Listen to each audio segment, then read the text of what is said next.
through 28th in Florence and Coos Bay, get a 6-pack of Pepsi for every 1,000 points. Plus a chance to win a custom Pepsi cooler. Visit threeriverscasino.com for details. It's free Pepsi time in December because things are luckier here. Then get ready to celebrate. Yes, the roof is on fire this New Year's Eve at Three Rivers Casino Resort. Dance all night to 2 free parties featuring the High Street Band and Jonathan Harris Band. Don't miss the exciting balloon drop at midnight. Happy New Year! And keep the party going with 10 times the points from 1 a.m. to 2 a.m. Check threeriverscasino.com for details. 2016 starts with a bang at Three Rivers Casino Resort because things are luckier here. The holiday season is here, and that means office parties, home parties, potlucks.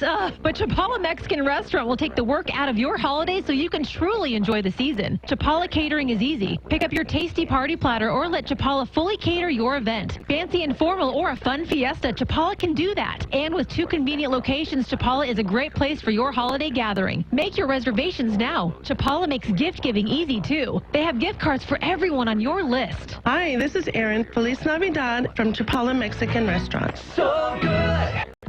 The Landing at Newport Condominium Hotel welcomes you to the Central Oregon coast. From glorious sunrises to magnificent sunsets, you will experience an ever-changing view of the Yaquina Bay.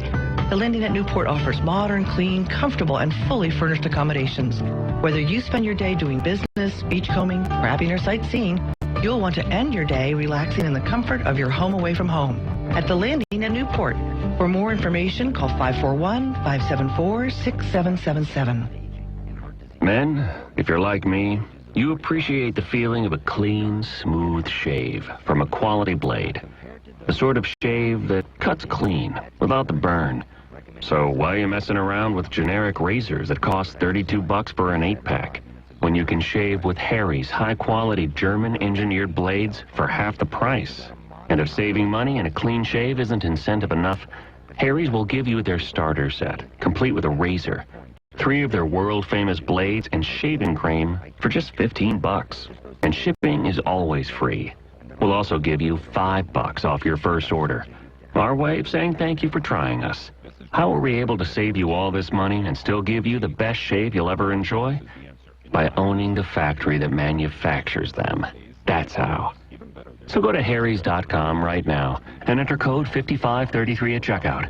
That's harrys.com, code 5533. It's your money. And this is your wake-up call market report on News Radio 1120, KPNW.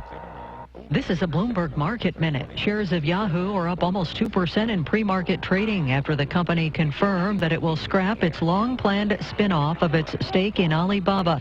This follows pressure from investors concerned about the tax risks of the deal.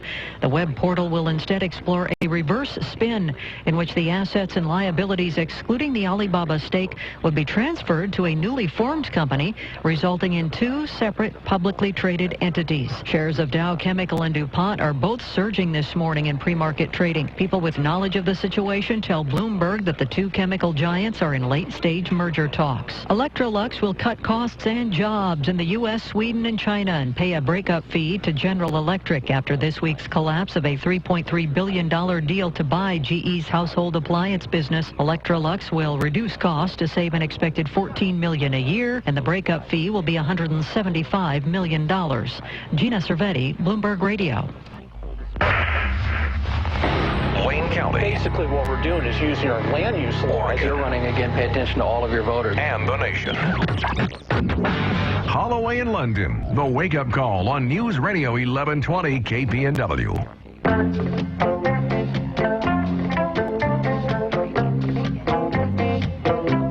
We need to get better music for Lise. Oh, this is great stuff, man. Wheels. Yeah, I know it is. Hey, look who's here. It's none other than Lise Wheel joining us on the wake-up call this morning. Lise, how are you? Are you there, Lise? I sure am. Can you hear me? Okay, now we can. Yeah. Yeah. It was just a problem with the phone system. Anyway, welcome back, Fox News legal analyst and authoress extraordinaire. Book's coming out when? Next one? January 19th at the Newsmakers. And right now, though, you can get Lethal Beauty, which is really good for Christmas, too. It's a good murder mystery. I like that. Very nice, nicely done. Nice, good pitch there. Good pitch. Yeah, thank you. All right, so since this is the holidays, school superintendent of Marlborough, New Hampshire, Robert Millay, has decided that he was going to ban the use of the word Christmas from all Christmas events, and a lot of irritated townsfolk there because of it. Exactly. So, I mean, is this just a case of PC, or is there a legal basis for this? I think it's really a case of PC. I mean, when you say school superintendent, you immediately go to, oh, it must be a school-sponsored event, right, or on school campus, you know, whatever. And then then you got a point. Then it's that issue of, you know, establishment clause and separation of church or school and state and religion. There's so many cases on that, and we hear that sort of every Christmas time. About this time we hear it. But here, really, the only tie is that the people that are sponsoring it, the American Legion and the Lions Club, are putting flyers in the school to tell kids, you know, about the upcoming event. But the upcoming event is not on school grounds. It is not sponsored by the school. It is not sanctioned by the school, anything like that. So I think it's a real stretch to say, you know, that, you know, they can't do anything. They can certainly go ahead and have the event and call it whatever they want. The only issue is whether they can put the flyers up in the school. And so are the flyers then coming down, or is the Lions Club? So far, no. So far, the school is saying, or the you know, people there, you know, the flyers are continue to be up. But what's so crazy to me is, isn't the motto of live free or die or something like that for New Hampshire? I mean, where is the freedom there? You know, religious freedom. Where's the freedom to say Merry Christmas? I mean, where's the freedom when you go to a Target or a Walmart and employees have been told don't say Merry Christmas to anybody? I mean, it's going to be like I'm on the train and someone says God bless you after I sneeze. I'm going to have to say, you can't say that to me. Don't say God bless you. Well, you know what's amazing to me is, I mean, we talk about diversity in this country, and diversity is more than just skin color. And it's amazing to me that we can't at least have enough diversity and freedom of thought in our schools to be able to use the word Christmas. Heaven forbid. I mean, it really is incredible, and it's just come to this level. And here we are in 2015, and in New Hampshire, which is a fairly liberal state, I would say, certainly not conservative. Well, there you go. You know, for this kind of edict to come out is just, you know, sort of unbelievable to me. I mean, the fact that we have to even hesitate in our culture to say, hey, Merry Christmas, Happy Hanukkah, you know? What's wrong with that? But you know, okay, now it's just happy holidays. Have a great holiday. You know, enjoy your holiday tree. You know, it's gotten to a point of PC that's just beyond me. I don't understand it. Okay, New York City now being sued over the new salt warning rule. I love this. The National Restaurant Association suing the city of New York because they have this new rule that requires chain restaurants to put salt shaker icons on menu items that contain a certain level of salt. Yeah, and like a salt shaker with a black triangle around it, making it look like, oh, this is so dangerous. And I think this is going to go the way of the soda ban that, again, in New York City went. And the court in that said, you know, you can't tell people they can't drink soda. It's a legal thing, just like salt is legal. You can't tell people they can't intake what they want to intake of something that's legal. And they overturn the soda ban. Much like pretty sure the court will do the same with this, because I don't see any difference between soda and sodium. I mean, is it good and healthy for you? No, everybody knows that. You're not supposed to have a whole ton of salt and a whole ton of sugary drinks. We know that, but we have the right to kind of choose, and we're not hurting anyone else. You know, it's not like I'm going out and, you know, driving drunk and killing people. The only person I'm hurting is myself. And I just think it's crazy that we have to have these black triangles of salt. Now, what I do like foods, though, is when they tell you how many calories there are. You know, there's like a little thing that says how many calories, how much sodium. That's fine. Yeah, the nutritional label. Fine. Yeah, the nutritional label. Yeah, I think that's fine. But this is like a black triangle on a salt shaker, like it's, and then you're going to be embarrassed even ordering it. So you're salt shamed. Is you're that the new thing? Exactly. Salt shaming? Exactly. I like that.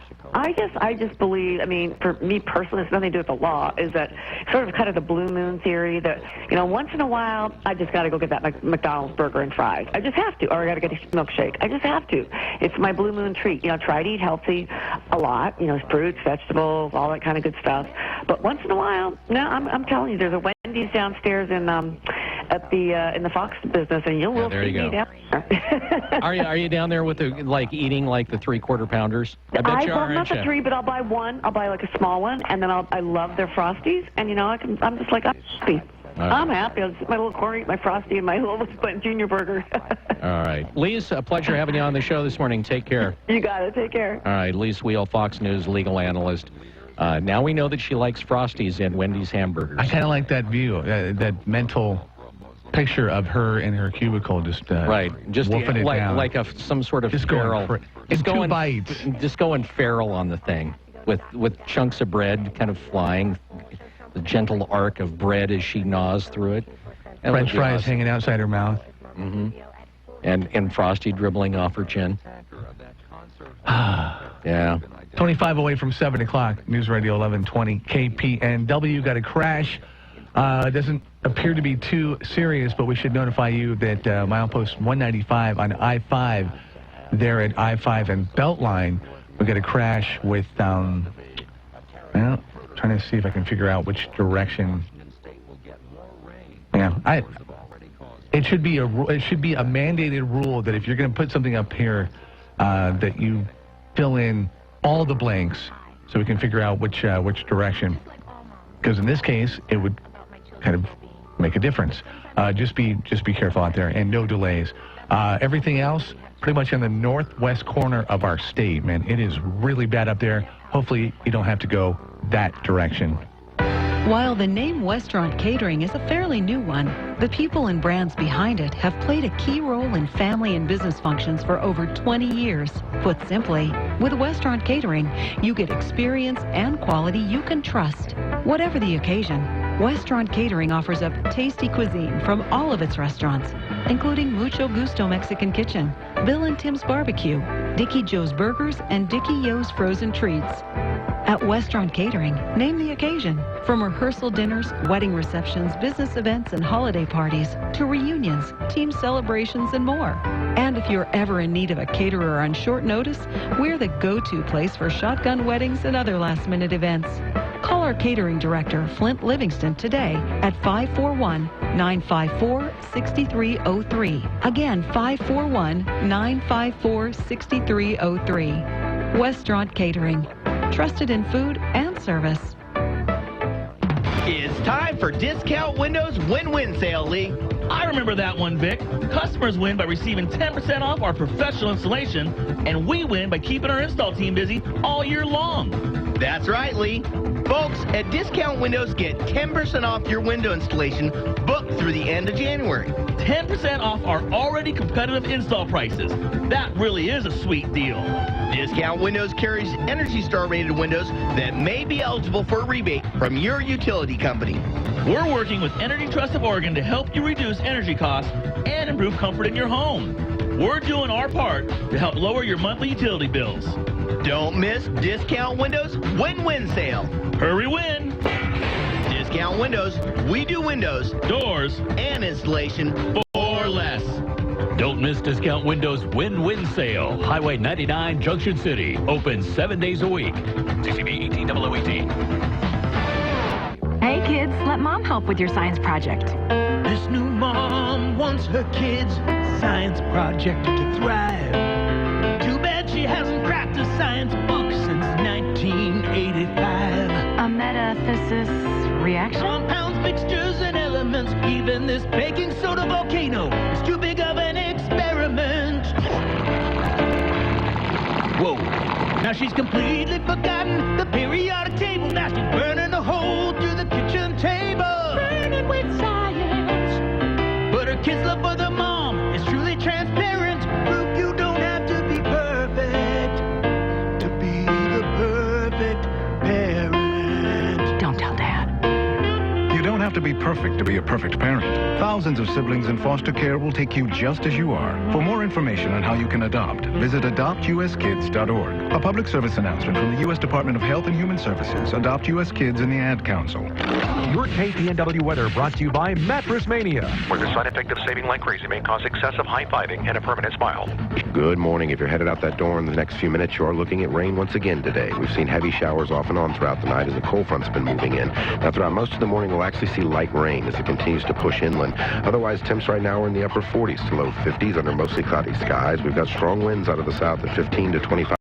We've already clocked a few gusts up to 35. Now, this afternoon, believe it or not, mostly cloudy skies will become partly cloudy as we'll be between systems, but highs only go up a couple of degrees from the morning lows. Mid-50s out there with 54 here in town. Now, by late tonight, the next system starts to roll in, so enjoy those partly cloudy skies while they last, because there's more rain on the way. I'm Chief Meteorologist Chris Nation in the KMTR News Source 16 Weather Center, hoping you have a fantastic day. All right, let's go back to the idea of the bed under the tree, or even in like the biggest Christmas stocking ever. How great would that be? Or just, just get like a bow that's like 5 feet by 5 feet. I like the idea of trying to put it in a sock. I think that would be awesome. Yeah, that would be a Christmas Eve project for the entire family. And bring in the jaws of life. Bring in a fence puller or two. Come along. The whole point, though, the gift of sleep in a good mattress, I think, would be appreciated years and years later. There'd be a random day, say mid-March, the second Tuesday.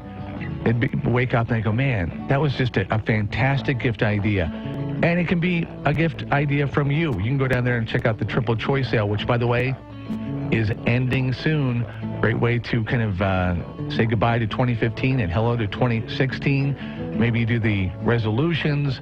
Maybe you just like to feel good and not have any, artificial stimulants, encouraging that. Wake up with, even if it's 6-7 hours, getting really good rest in those 6 to 7 hours. Triple Choice Sale going on right now. A bunch of things happening that you can take advantage of, like same-day delivery at Sleep Train. Yep, so you might as well head on in and save yourself some money. You get, custom-fitted savings. You can save $300 on Buterest Posturepedic, or you can pay no money down and get interest up to 48 months, and pay no interest for up to 48 months on Tempur-Pedic, assuming you're making 48 equal monthly payment requirements and you're on approved credit. And choice number 3 is $300 and free gifts with any Stearns & Foster mattress set. It's good stuff. From Sleep Train, Corvallis, Albany, Eugene, and Springfield, tell them Bill and Rob sent you. We ask that, please.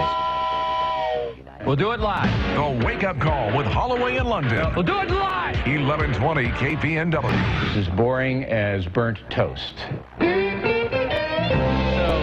This morning, if you were listening to the newscast, last story was about Christmas trees. And you can go out for $5. You go over to Travel Lane County in Springfield. You pay them $5. You get a permit. You can go up to Willamette National Forest and you can chop down a tree up to 12 feet tall and take it home for your Christmas cheer. And you're thinking to yourself, gosh, that sounds like a lot of fun. It would be great to do that, unless you live in New York. Okay, if you live in New York, they're saying now be careful about going out and cutting down your own Christmas tree because they're filled with ticks. I'm serious. They say the winter has been warm there, and so they already know. I mean, in Oregon, generally what you get if you're going to go out and cut down your own Christmas tree, I've found, is like yellow jackets. Well, they're finding that people are taking these trees home, and they now are under infestation of ticks. So it could be worse. You could be there. And believe it or not, and I find this crazy, officials there are actually suggesting that people go out and buy artificial trees, which I think takes the fun out of Christmas. But anyway. Well, don't say that. I do. I'm not a fan of artificial trees. But, okay. I think they take the fun out of Christmas. That's me. That's my opinion, and I'll live with it. Take the fun out of Christmas. Yeah, I think it does. I thought you were talking about if you go out, to one of our forests and then have to lug it back to New York. I thought that was going to be, and that would be, that would be fun too. That would suck. Well, it would be nice That would we're take the fun out. that we're sharing our ticks with other. See, that's the thing. Yeah, I don't know. See, at least it's an Oregon tick, though. The one thing that I will say is it just goes to show you what kind of process our trees here go through, because we ship the things. I mean, Oregon is the leading Christmas tree exporter in the country. And it just goes to show you what we have to do, because we send these things down to Mexico and everything else, and they go over them literally with a fine-tooth comb looking for any type of vermin that could potentially, affect and infect that particular region or country. So, go Oregon Christmas trees. The see, now that's the way we need to advertise them. The Oregon trees, the tick-free tree. We're tickless. Yeah. No ticks here, kids. We could advertise that. You see a family that's just screaming and trying to burn ticks off of their arms with the end of a match and stuff like that. And, is this your Christmas tree? Then buy an Oregon Christmas tree, tick-free. And they have all these smiling people standing around their tree with pleasant skin and no bumps and stuff. It would be awesome. We need to get on that.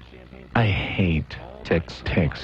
I hate them, especially if I find them on my dogs. Ugh. Oh, God.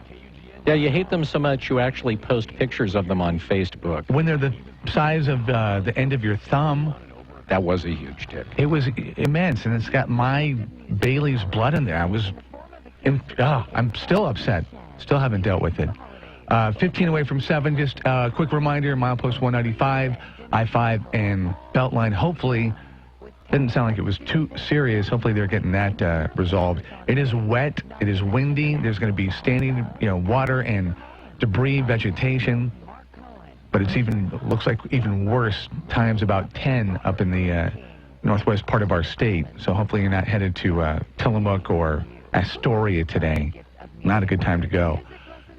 So I kind of told you this off the air. I was kind of hoping in your tease that you were, when you were talking about cover Oregon coming back, I thought, okay, how's he going to, all right, so maybe the song somehow is coming back, or...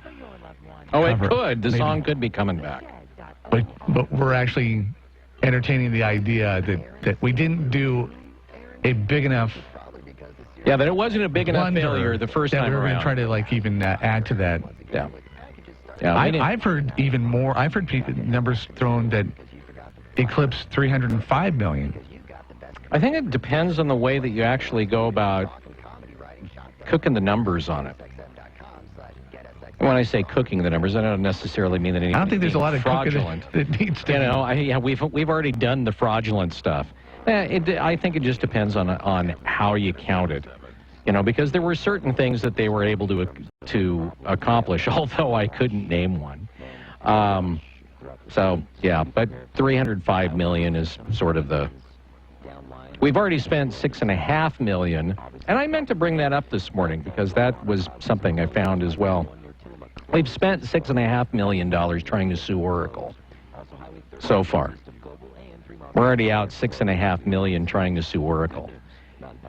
And we're into what now? Just the second year, I think, of trying to do that. So, this hasn't even seen a courtroom. So you can expect that probably we're going to be in the $20 to $30 million range before we ever get anywhere with that.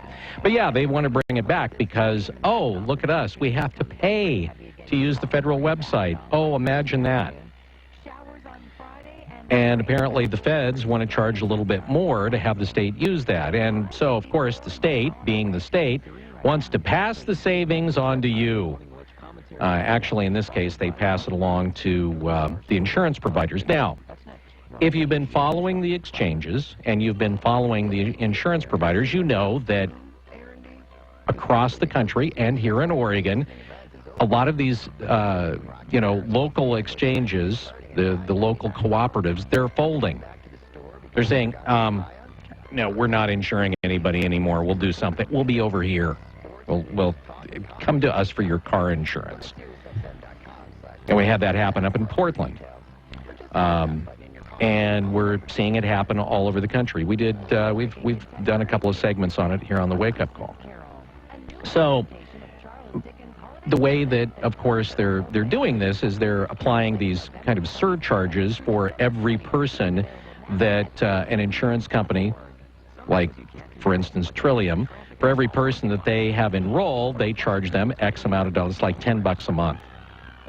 All right, now they're going to increase that. Well, you know, one of the memes of the Affordable Care Act was, oh, the insurance companies, they're the ones that are benefiting on this. They're the ones that are making a killing. They're not making really anything on this. The people that are making the killing are the hospitals. The medical providers are the ones that are making a killing on this. It's not the insurance companies, which is why the insurance companies, and even big ones, are saying, we don't want to have anything to do with this anymore because we're losing our butts. So they being the feds, want to charge more to use the federal website, and the insurance companies, which essentially can't afford to insure these people anyway, are saying, we can't do this. So the state is looking once again at trying to figure out a way to do it on their own to try and keep the costs down. Yeah, I know. I said the state's trying to keep costs down. Oh, that's so funny.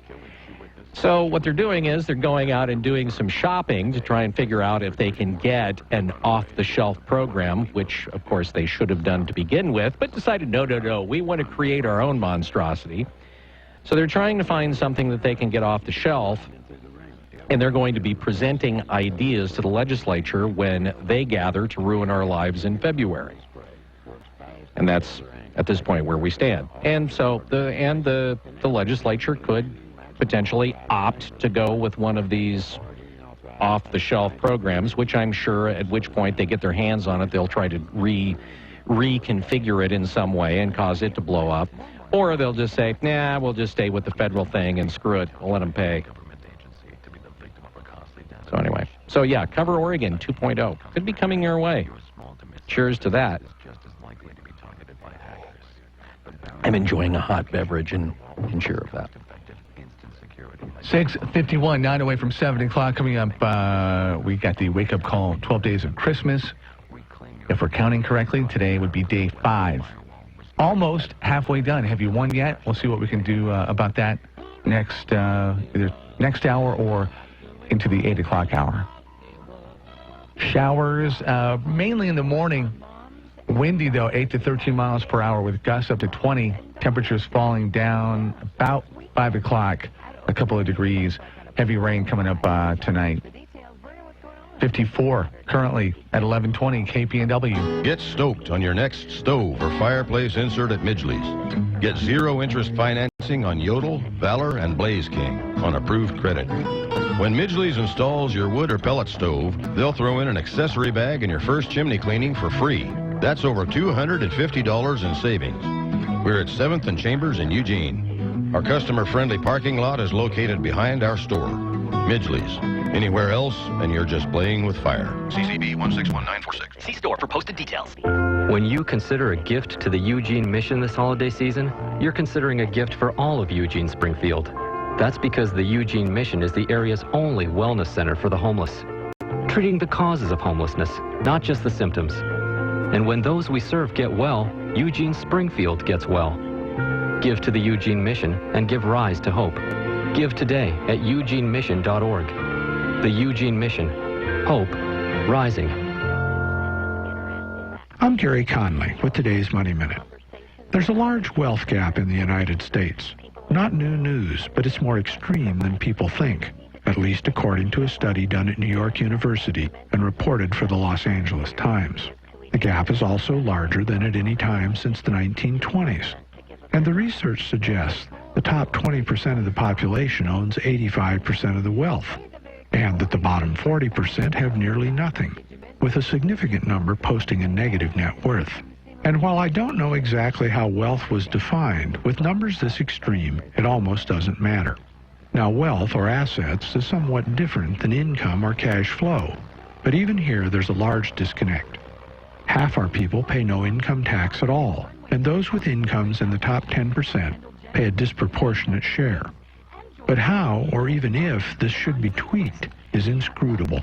Here's the nugget. The combination of disruptive technologies that have made many people's skill set obsolete and the losses they've suffered in the bubbles of the last decade may sentence a good part of a whole generation that was comfortably in the middle class to something much less pleasant. If so, many will struggle for the rest of their lives as the United States begins to look more like Europe, with the attendant socialism and economic stagnation resulting from the government redistribution of income and wealth. I'm Gary Conley, and that's today's Money Minute. You wanted to be a teacher when you were little, but you grew up and things changed. Well, it's time to put it back on your list. Innovative things are happening in teaching today, and you can be a part of it. Make more. Teach. Visit teach.org. Brought to you by Teach and the Ad Council.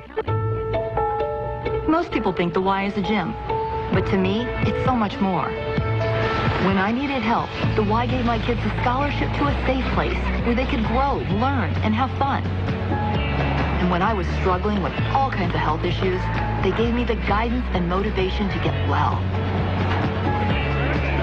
The Y helps families create a better future and become so much more.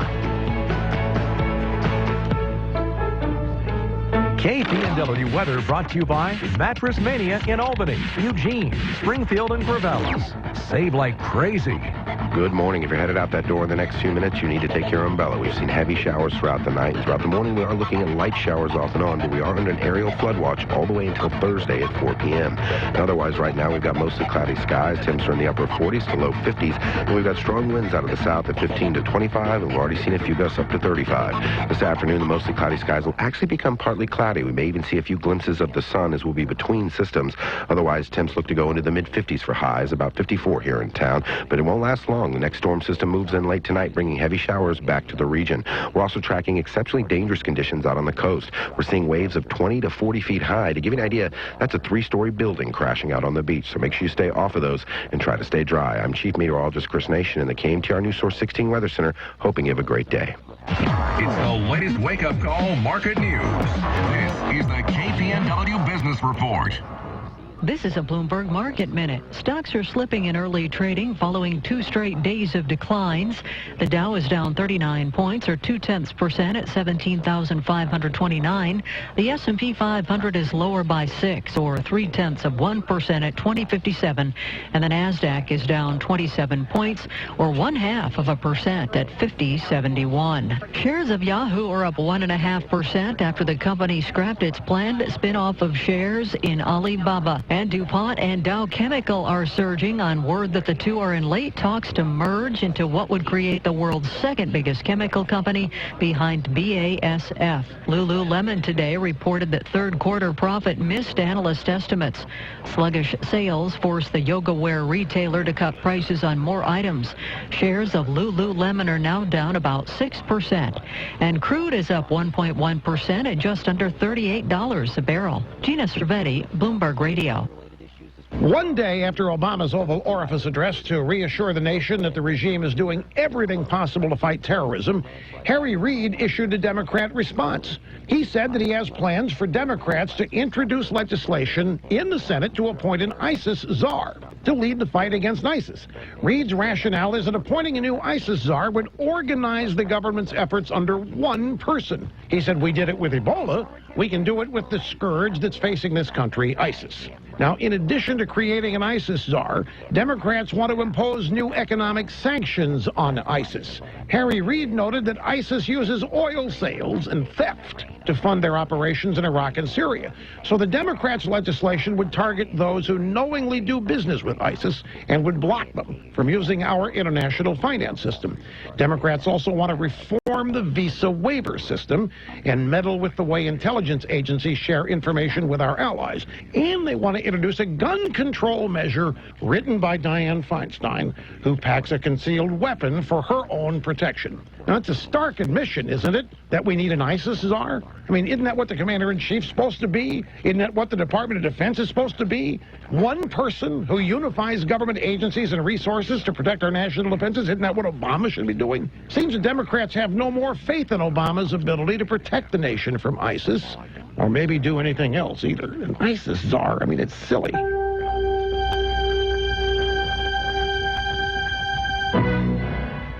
If Have you still not refinanced your mortgage? Well, soon you may be kicking yourself in the head. Hi, I'm Wesley Hogan with Westland Financial, and interest rates have gone up recently and will continue to rise, but they're still at historical lows. So don't delay. Let us lower your monthly payment, consolidate a first and second, pay off other debt, or drop you into a 15-year loan with no closing costs. That's right. Nothing's rolled into your loan. We'll pay for your appraisal, title, underwriting, settlement fee, everything. Do not miss out on this historic opportunity. Whether it's a purchase or refinance, you'll pay no closing costs. You won't spend a dime. Think about it. All it takes is a 5-minute phone call to find out how we can save you hundreds or even thousands of dollars a year. And by the way, Westland Financial now is proud to offer reverse mortgages for our clients over 62. Call Westland Financial today at 1-800-431-2765. That's 1-800-431-2765. 1-800-431-2765. 1-800-4... Fox News, fair and balanced. We report, you decide. On News Radio 1120 KPNW, Eugene, Springfield. Fox News Radio, I'm Dave Anthony. Can affirmative action be harmful to a white person? That issue's back at the Supreme Court this hour in a case involving a student upset she didn't get into the University of Texas. Fox's Steve Taylor live in Washington. In 1978 and in 2003, the Supreme Court ruled colleges can consider students' race and ethnicity when deciding whether or not to accept them. Today's case could reverse that. Former student Abigail Fisher says she was discriminated against for being white when the University of Texas denied her admission. Arguments today are over whether the university has a compelling reason to consider race as an admission factor and whether the university could have produced the same student diversity using race-neutral standards. Dave. Steve, months after the Supreme Court legalized gay marriage, 3 couples in North Carolina are in federal court today challenging that state's law, giving magistrates the option not to perform those weddings, citing religious objections. The shooters in San Bernardino were likely radicalized, even before Tashfeen Malik came to the U.S. last year from Pakistan to marry Saeed Farouk. That's what the head of the House Homeland Security Committee, Republican Michael McCall, says. He says Farouk and his former neighbor, who's under investigation, might have plotted something earlier, never carried out. It's a long way from going to those kind of aspirational discussions to actually talking about the details about what they were targeting, how they would target something, what kind of weapons they would use. So all we have right now from the feds is that there was some kind of discussion several years ago. Fox's Jonathan Hunt in San Bernardino, where 14 people were murdered last week. The House has passed a bill tightening visa waiver rules for people coming to America, requiring a visa if they've been to Iraq or Syria or Iran or Sudan the past 5 years. Democrat Keith Ellison, a Muslim, was one of just 19 no votes. I think our focus should be on behavior, not just country of origin. This is Fox News Radio, fair and balanced. This holiday season, let us make gift-giving easy for you at Brad's Cartoons. From low prices to great selection and top installers on site. Speakers from $18 a pair. Subwoofers from $27. Bluetooth decks from $78. Gifts to help escape the cold, like remote start and heated seats. Install specials, too. There's a reason Santa's coming to town. Brad's Cartoons.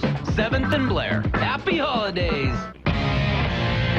SSS.gov presents good advice from Dad. Do that. Dad's advice is usually pretty simple. Don't do that. Here's Dad on important topics like asking out that girl you like. Do that. On asking out her sister. Don't do that. Now here's Dad on going to SSS.gov and registering with Selective Service when a young man turns 18. Do that. See? Dad knows it's the law, and that registering will preserve your eligibility for college loans and government jobs. Go to SSS.gov today and register. Do that. There are some gains this morning on Wall Street. Fox Business Network's Nicole Petalides live at the New York Stock Exchange.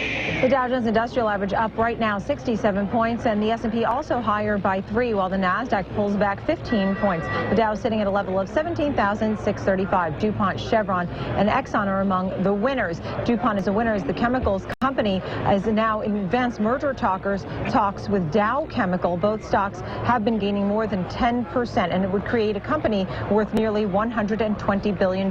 Smith & Wesson hits a new high. It's up 2% on their latest report as there's been gun demand and the outlook was raised. Dave. Thank you, Nicole. The price of oil has been up slightly this morning, but still below $38 a barrel. Gas is another penny cheaper. AAA's average for regulars now just shy of $2.02 a gallon. Space And Christmas. There's been a delivery today of presents for the astronauts at the International Space Station. It's been the first time in more than a half year that an American shipment was there. It's 3.5 tons of cargo included with the presents. Of course, some groceries the crew needed. How long do you expect to live? If you're the average person, don't plan a 79th birthday party. New government numbers show the average American born last year can expect to live about 78 years and 9.5 months. That's about the same as 2012 and 2013 numbers. In most years since World War II, life expectancy in the U.S. has increased little by little. It's unclear why it's been flat for 3 years. The U.S. ranks below nearly 40 other countries in life expectancy, with Japan, Switzerland, and Iceland having the longest lives on average. Tom Graham, Fox News. Another W for the Warriors. Bogut diving to the floor. Klay Thompson again. Klay Thompson scored 39 as Golden State beat Indiana on CSN Bay Area to improve the Warriors' record start to the season. They're now 23-0. I'm Dave Anthony, Fox News Radio.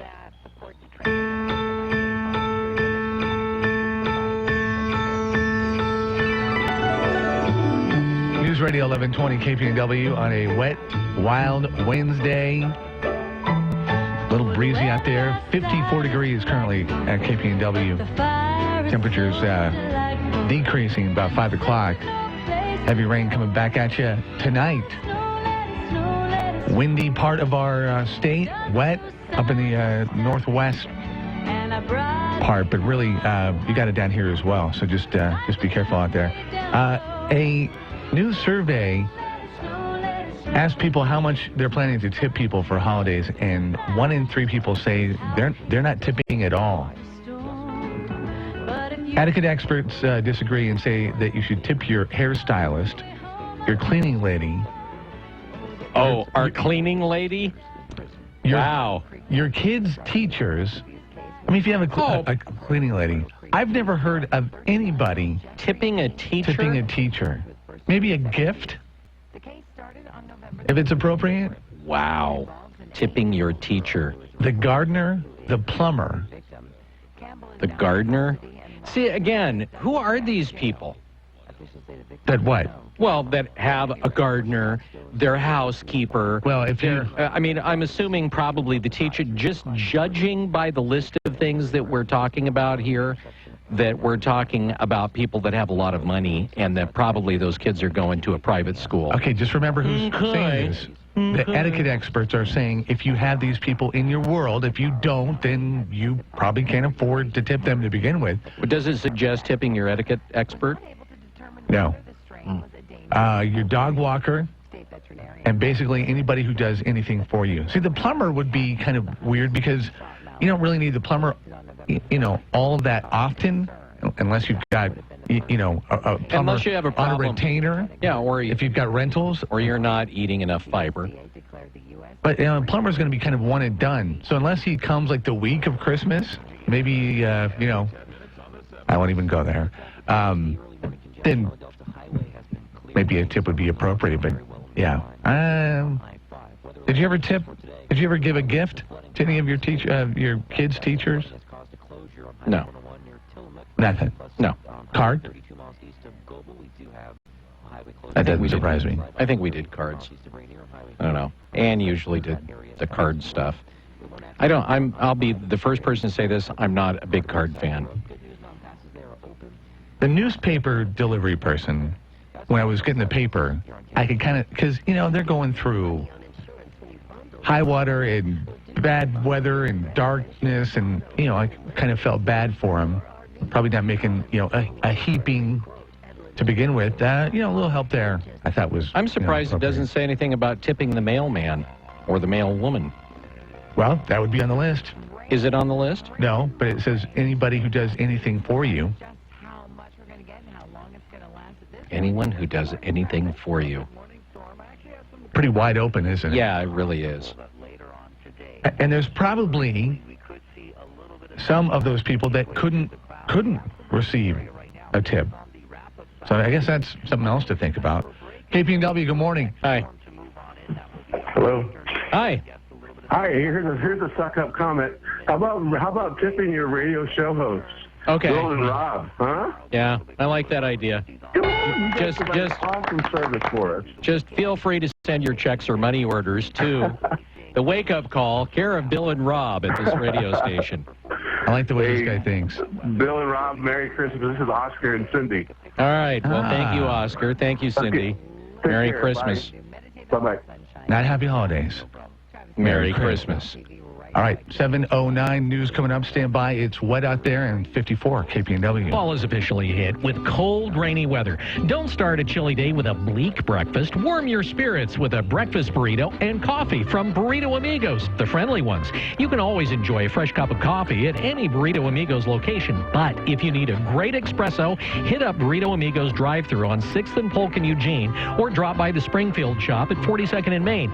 Get a big old fresh mocha and bacon breakfast burrito. Bacon and chocolate and coffee. In some states, those are the only 3 food groups. Best of all, you don't need to get out of your car at either of those locations. Of course, that breakfast burrito can also feature blink sausage, chorizo, huevos rancheros, black Angus steak, or get it meatless. And of course, you can have a junior burrito or get the larger regular size on those days when you really need to fuel your morning. I'm Bill London, Burrito Amigos' biggest fan, and I do hereby attest coffee and a breakfast burrito from Burrito Amigos trumps any breakfast food requiring the application of milk. Burrito Amigos in Springfield and Eugene.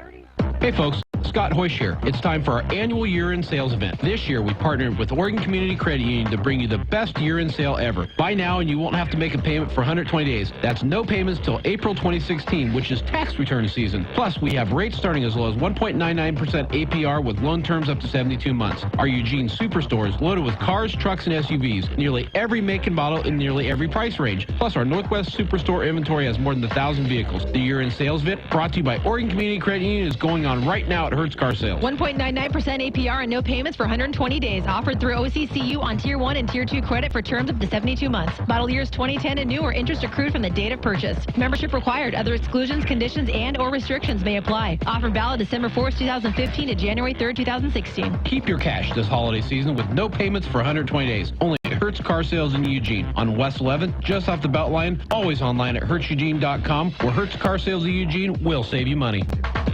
Local news, local people. Wake Up Call on News Radio 1120. KPNW.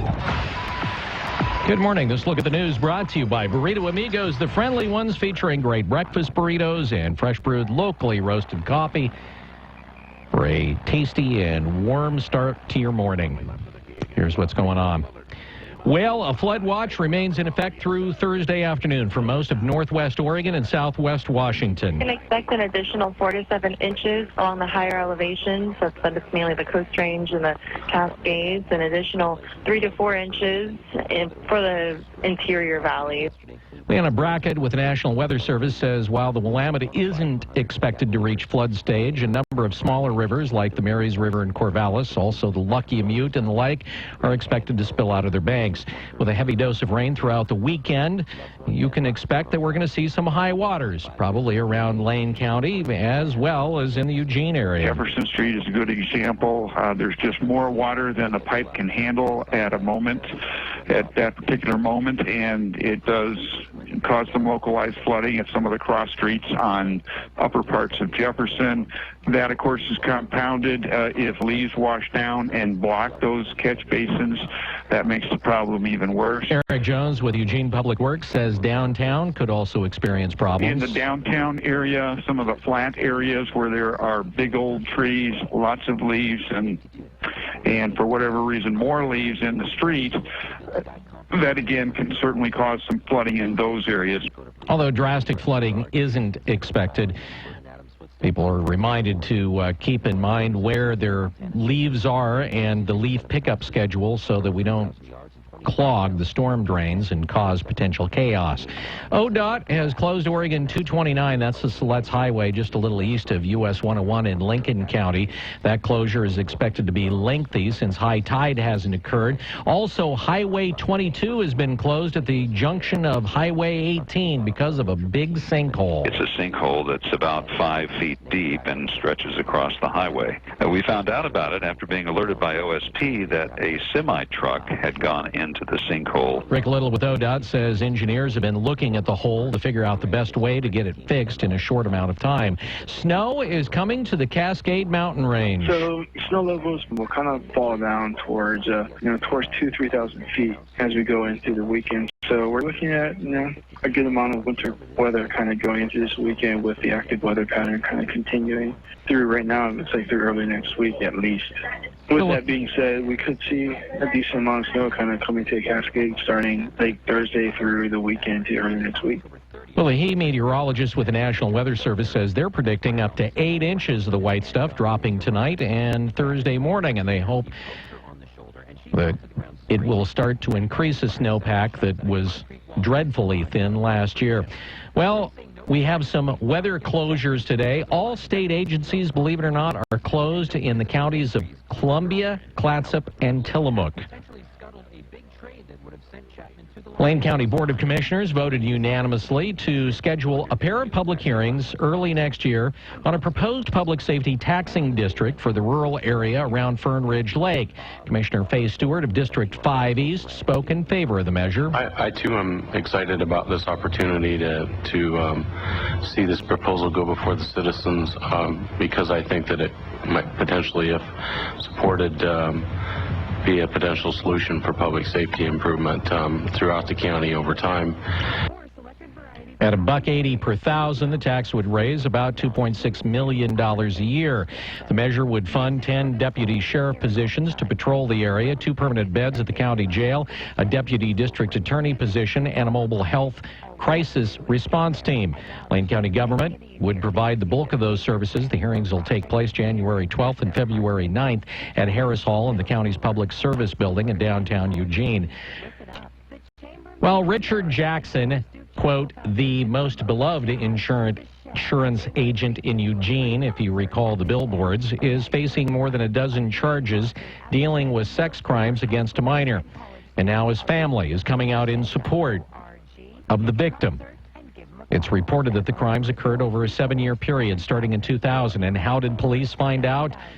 Well, apparently Jackson's family became aware of the assaults a couple of weeks ago, and Jackson's adult children turned him in, and they're now supporting the alleged victim. The oldest son of Jackson posted the message on Facebook, and it said, quote, when my siblings faced this choice, it was incredibly difficult. We chose the truth. We chose to not be ashamed and to show ourselves and our children that the truth is the only way to preserve integrity, to gain healing, and to protect the weakest amongst us.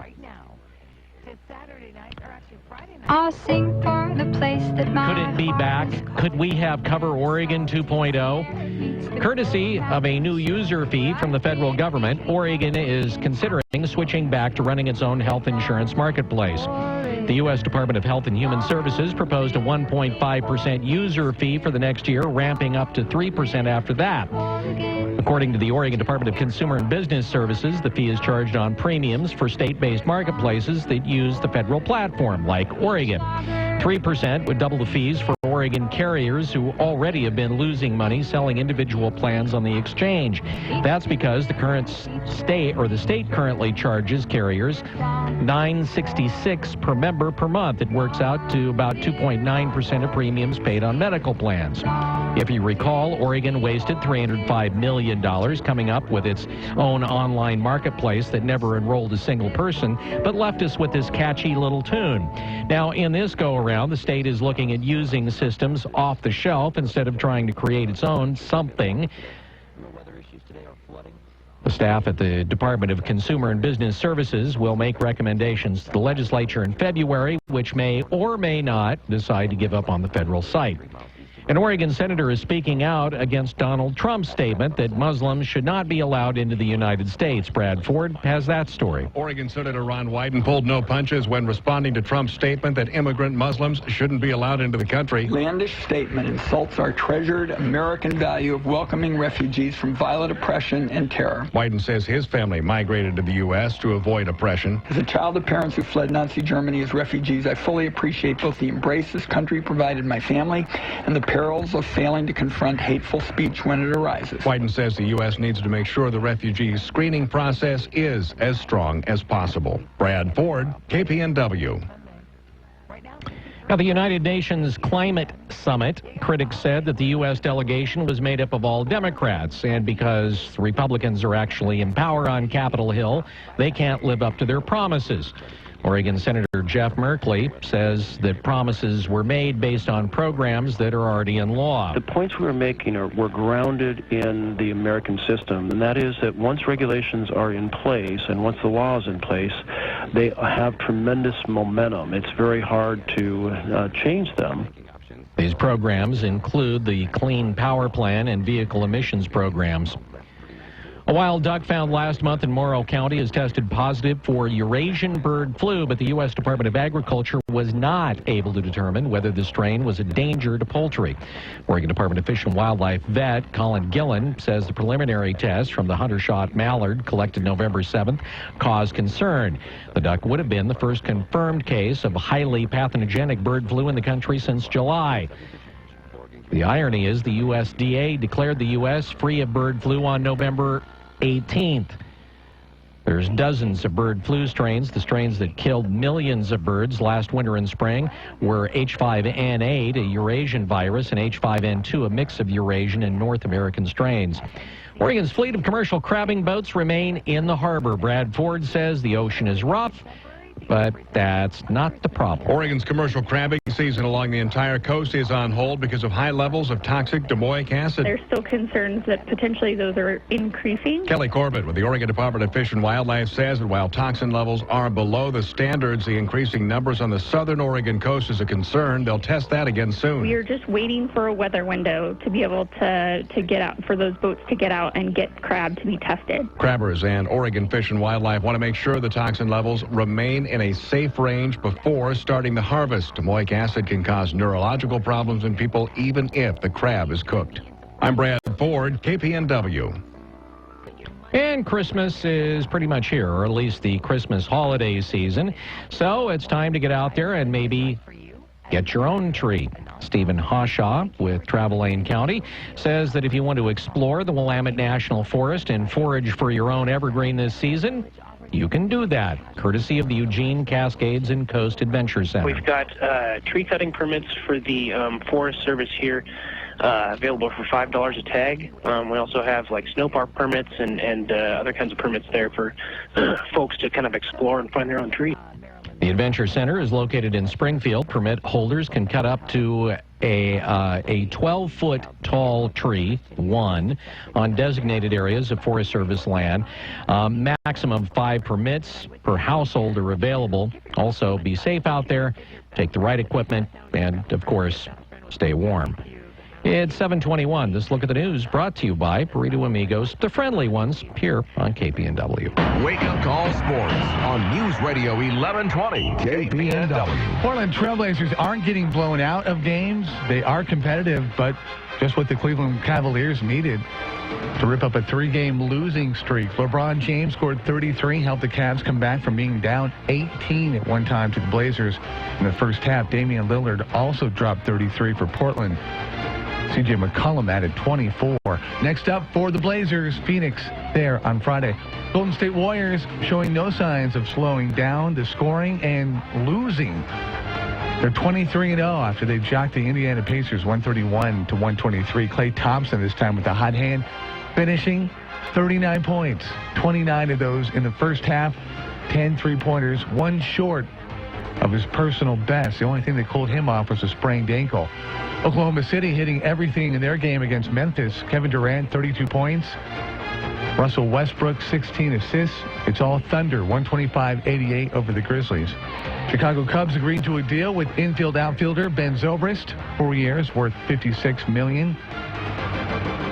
Second baseman Starlin Castro gets the heave-ho to make room. Could it be Vernon Adams, the second?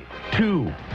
Montana State dual-threat quarterback Dakota Prukop will visit Eugene this weekend and consider playing his final season of eligibility with the Ducks. Prukop was on a 5-6 team where he was part of 39 touchdowns, completing 63% of his passes for over 3,000 yards against 10 interceptions. TCU and Texas also interested in Prukop, who's originally from Austin.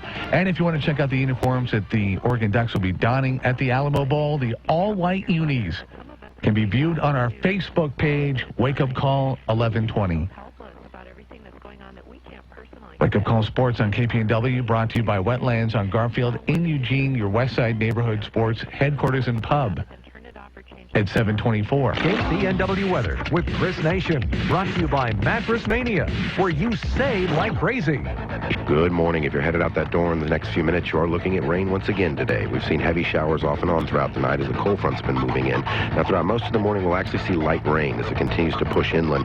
Otherwise, temps right now are in the upper 40s to low 50s under mostly cloudy skies. We've got strong winds out of the south at 15 to 25. We've already clocked a few gusts up to 35. Now, this afternoon, believe it or not, mostly cloudy skies will become partly cloudy as we'll be between systems, but highs only go up a couple of degrees from the morning lows. Mid-50s out there with 54 here in town. Now, by late tonight, the next system starts to roll in, so enjoy those partly cloudy skies while they last, because there's more rain on the way. I'm Chief Meteorologist Chris Nation in the KMTR News Source 16 Weather Center, hoping you have a fantastic day. Hi, everybody. This is Don Essig with today's Motivational Minute, brought to you by Builders Electric, providing smart electrical service since 1960. Paul McCartney of the Beatles singing group once told someone, "I used to think that anyone doing anything different was weird. Then I suddenly realized that anyone doing anything weird wasn't weird at all. It was the people saying they were weird that were actually weird. Just because people are different doesn't make them weird at all. Maybe we should try to include some of those people in our lives just to help us keep a balanced perspective. Some of our most famous people were probably considered a bit weird, so be weird once in a while."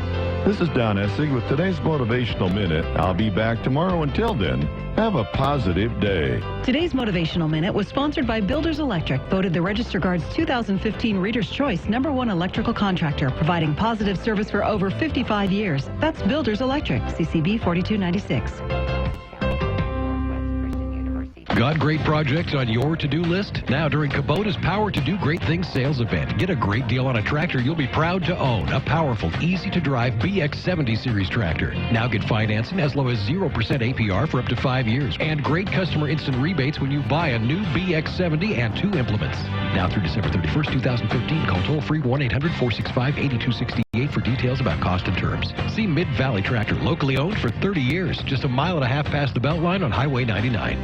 The Coburg Road Car Wash makes your holiday season easier and cleaner. The Money Saver Car Wash card saves you $6 on 6 washes. Just $36 for 6 washes or $54 for 6 washes with a polish and a clear coat. It's a great gift idea, the gift of a clean car. Oh, and get a card for yourself, too. The Money Saver Wash card at the Coburg Road Car Wash. They're just a quarter mile north of the Oakway Center. Coburg's car wash system is better for the environment, and I think you'll agree, better for you.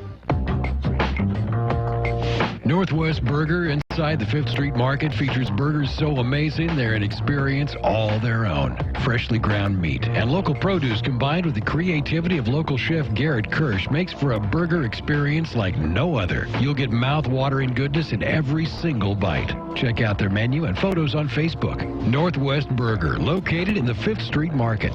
It's not just a burger, it's an experience. When you think fishing or firearms and Christmas, think Mazama. Local family-owned Mazama is your holiday hunting and fishing headquarters. They have all your favorite brands. Now through Christmas, purchase a handgun and get a free concealed carry class. Use it for yourself or give it as a gift. Got someone who's hard to buy for? How about a Mazama gift card? They even have layaway on firearms and fishing gear. Conveniently located on West 11th in the same parking lot as Lowe's. Get to Mazama and get hooked on the good life. When you think fishing or firearms, think Mazama. Hi, I'm Eric Harpel with Realty One Group. You've heard our radio ads for years, and I've been the top real estate agent in Lane County for more than 5 years. But honestly, who cares? What I care about is helping you get your house sold for the most money possible within your time frame. My team and I help more home sellers sell than any other agent, and most at full price or more. How? Massive marketing. When you're number one, you can do things the others can't. I'm not bragging. I'm applying for a job. I want to be your realtor. And if you're not happy, fire me. Mind you, I think you'll be happy because our bulletproof listing offers flexible commissions, the right to sell it yourself, cancel anytime. You're in control. Regardless of the time of year, we sell homes for top dollar and put the money in your pocket. For a free information package, call 541-286-3030. Good news for short sellers. A new program pays $10,000. See if you qualify. Call the Harple Real Estate Group, 541-286-3030 or harplehomes.com. Thank you. 'Tis the season to take your classic or modern ride to a whole new level. Metalworks. Get 10% off all MSD products. Great holiday savings on Holly, Wyand, Hooker, and more. A Metalworks gift card is the simple solution for the best gift you can give your loved one on this holiday season. We're off West 11th at 1045 Aerosmith Street in Eugene. Online at metalworksclassics.com. Metalworks. Build your dream. Happy holidays. This is a heavy dose of hard-hitting wake-up call. This is the Wake Up Call. One thing, thank you so much. Holloway in London and the Wake Up Call. Yeah, I love what you do. On News Radio 1120, KPNW.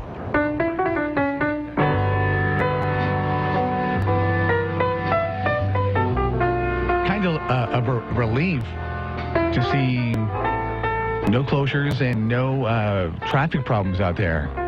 I kind of had a feeling as I was walking the dogs, getting them some fresh air, I heard something that sounded like a train coming through our neighborhood, and it turned out to be the wind. It was loud and boisterous, and it is out there. Still pretty windy and wet in our stretch, even though the northwest portion of our state getting the attention for good reasons. The situation down here, nowhere close to it up there. By the way, we talked about this yesterday. Time magazine has named German Chancellor Angela Merkel as Person of the Year, hailing and giving her attention for her navigating through debt and the way that they handled the refugee crisis. So Chancellor Merkel, who's been in power there since 2005, Time Magazine's Person of the Year. And now Time Magazine can go back to being irrelevant for the next 364 days. I wonder how long we could have talked yesterday about the potential candidates and had her name pop up. I mean, eventually, somewhere in the conversation, somebody would have said her name. It could have been, 2 or 3 days later, but kind of a surprise. I was a bit shocked. One of our 15 had written us this morning and said it's a good thing he's not a betting man. Yeah, I agree.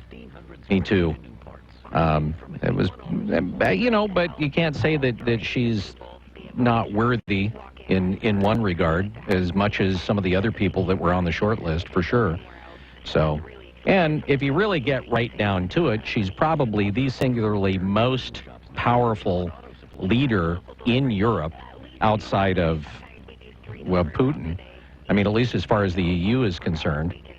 Who else would you say wields as much clout as she does? I mean, if you're the financial leader of the EU, you got some guns. Oh, yeah. So, yeah, it totally makes sense. Without question. What's the update on... He will be here in just about 10 minutes. So not weather-related, I hope. No. Okay. No. So, okay, good. Anyway, we're going to talk a little bit about the controversy regarding Dee Hall over on the U of O campus. And if you haven't heard about said controversy, then you will hear about it and learn a little bit about it coming up as Scott Bartlett joins us. I can't remember. He's been in a couple of times. I know at least once on the phone, and he was in the studio once. I was just trying to remember what it was the last time he came in, and I think it had something to do with the animal shelter, if I'm not mistaken. I think was the last time that Scott was in. But Scott's been involved in local area kind of politics, not as an elected official, but just as somebody who kind of gets involved in things. So anyway, he's going to join us here in a little bit on the Wake Up Call, and we look forward to that. I'll tell you what, if you did any adventuring in, say, New Orleans or Florida, one thing that in the beginning, there was kind of like kind of a newness to it. And then after a while, you're like kind of stressed out. I'm not going to miss not having to deal with gators, whether you're camping or boating or golfing. A burglar in Florida jumped into a pond to hide from cops last month. Turns out he was killed by an 11-foot alligator. His body was found 10 days later. I'll never forget being on a boat with a group of friends, and it started to become dark, and I was starting to see these red, like look like little red lights. What are those? The comment I got back was, those are gators. And I'm like, well, why are we playing in the water? Why are we here? Why are we swimming? Like, well, no, they won't bother us. Like, what do you mean they won't bother us? And then you know, the longer you live in Louisiana, you find out that there were people that, you know, so maybe drowned, and that's what they were, you know, that's how it was described. I look at it this way. When you step... The gators pull the bodies down and bring them down to their den. That's how they right put you out of, you know, of your misery. I wouldn't say put you out of your misery. That's how they brutally attack and kill you. See, this is my theory, is that when you get into areas where you have predators like that, as human beings, yes, we supposedly are on top of the food chain, but when you get into the water, when you get into the ocean, you become a part of the food chain. As human beings, we are pathetically wimpy when we're just out floating around in the water on our devices. Own. Yes, yes, we don't have web feet, and we don't have cool little things we can fire off our wrists. Right, and we don't have big teeth and gigantic claws and just we get in the water. We can't breathe underwater for more than hours. Right, so we become a part of the food chain at that point. Parrotfish can take us in the water. 7:35, 25 away from 8 o'clock. Just a reminder, 12 days coming up with our 5th day. Got some good stuff under the Wake Up Call Christmas tree, which is a Bose Christmas tree, Bose trees. And I'll throw while we have this opportunity, I'll throw this out there.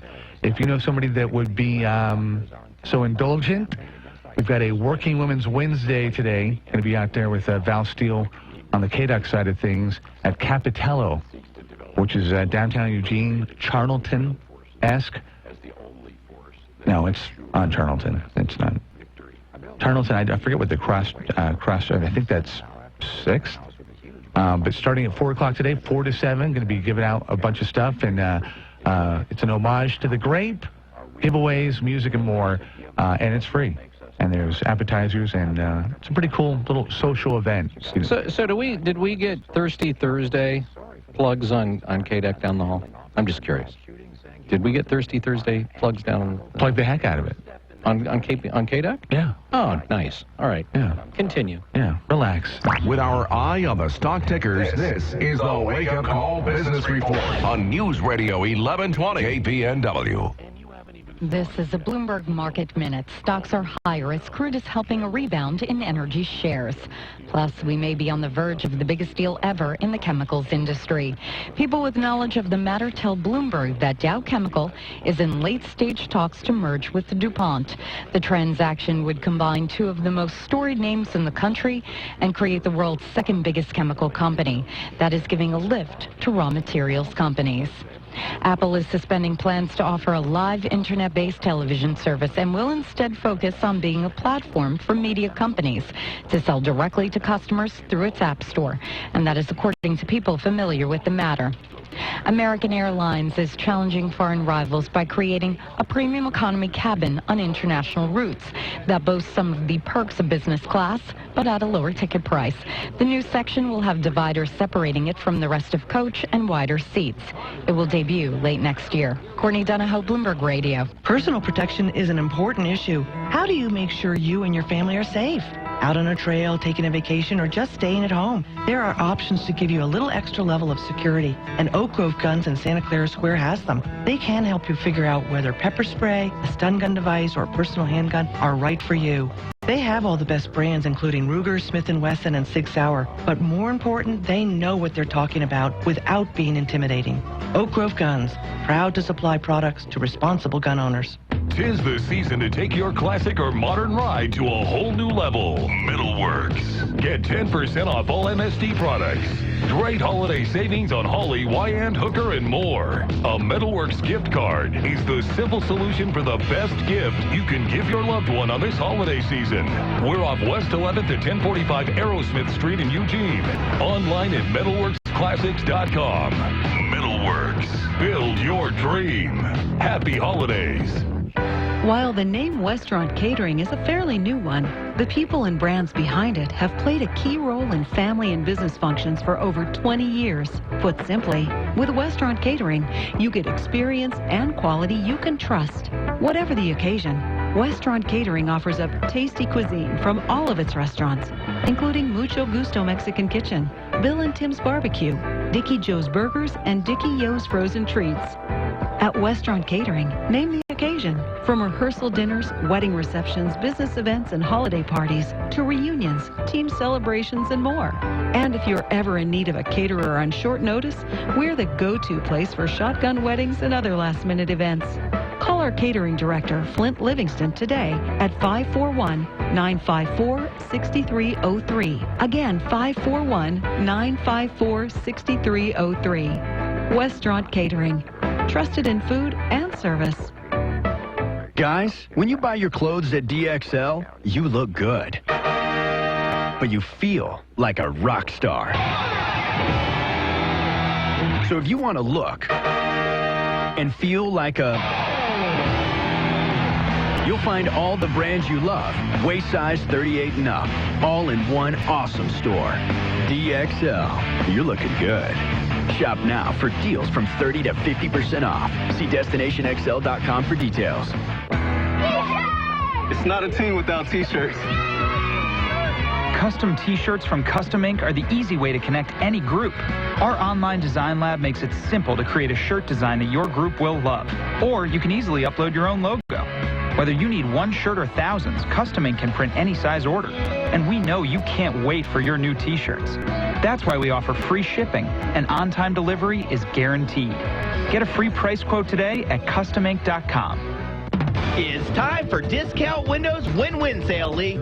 I remember that one, Vic. Customers win by receiving 10% off our professional installation, and we win by keeping our install team busy all year long. That's right, Lee.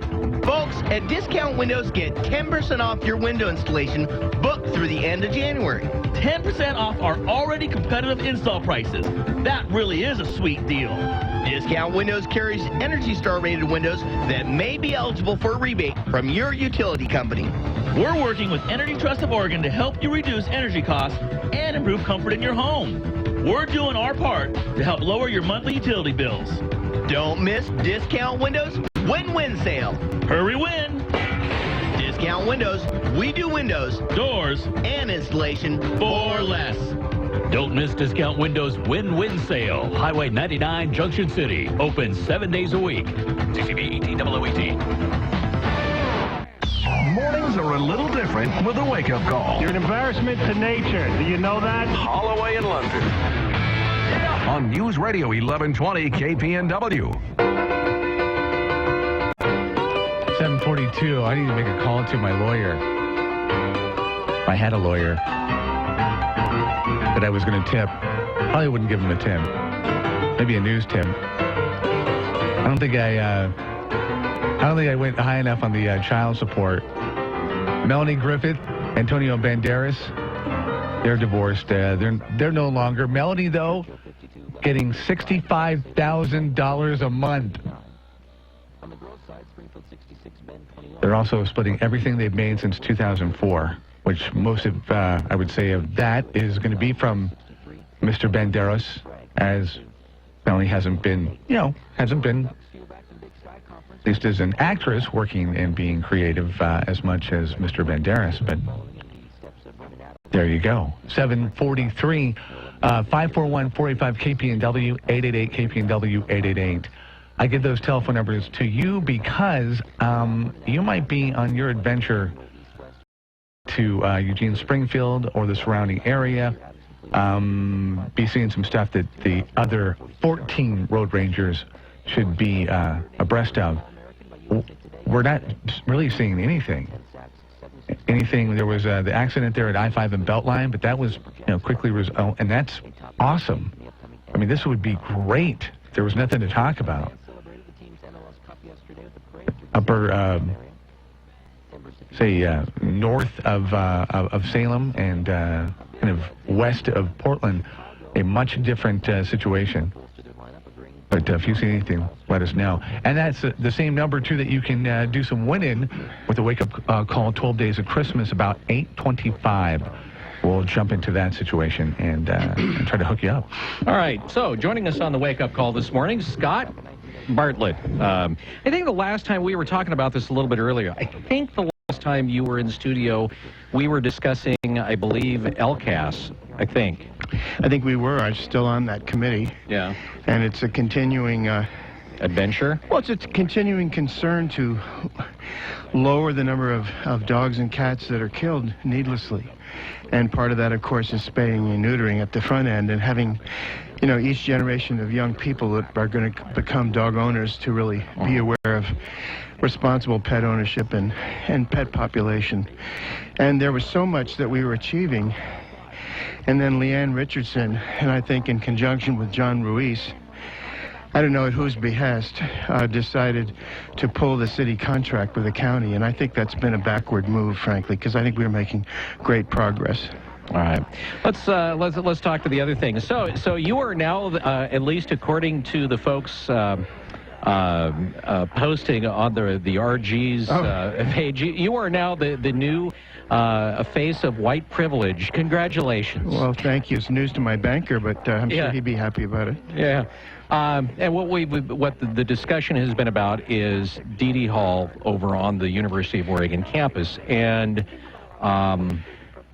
Black Lives Matter, or at least the chapter over at the University of Oregon, wants the name Dee removed from that particular building. Matthew Dee, for those that don't know, and I'll let you explain it a little bit further because you know the history, but Matthew Dee, incredibly important to the University of Oregon in so many ways in the establishment of the university, and I'll let you just kind of pick it up there. Well, I started doing a lot of research because obviously, some of the broad concerns of sensitivity of black people in the country, I can certainly sympathize with concerns, but in terms of unreasonable demands or non-negotiable demands or whatever, then you have to look at them. So when I heard about Dee, my son graduated in math at Dee Hall. I was always aware of it.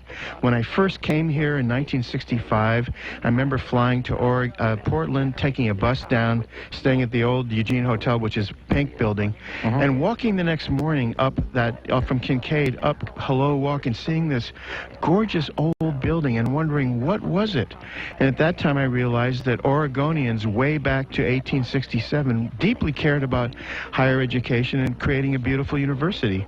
First building I saw was Dee Hall. So, long story short, I started doing research about him.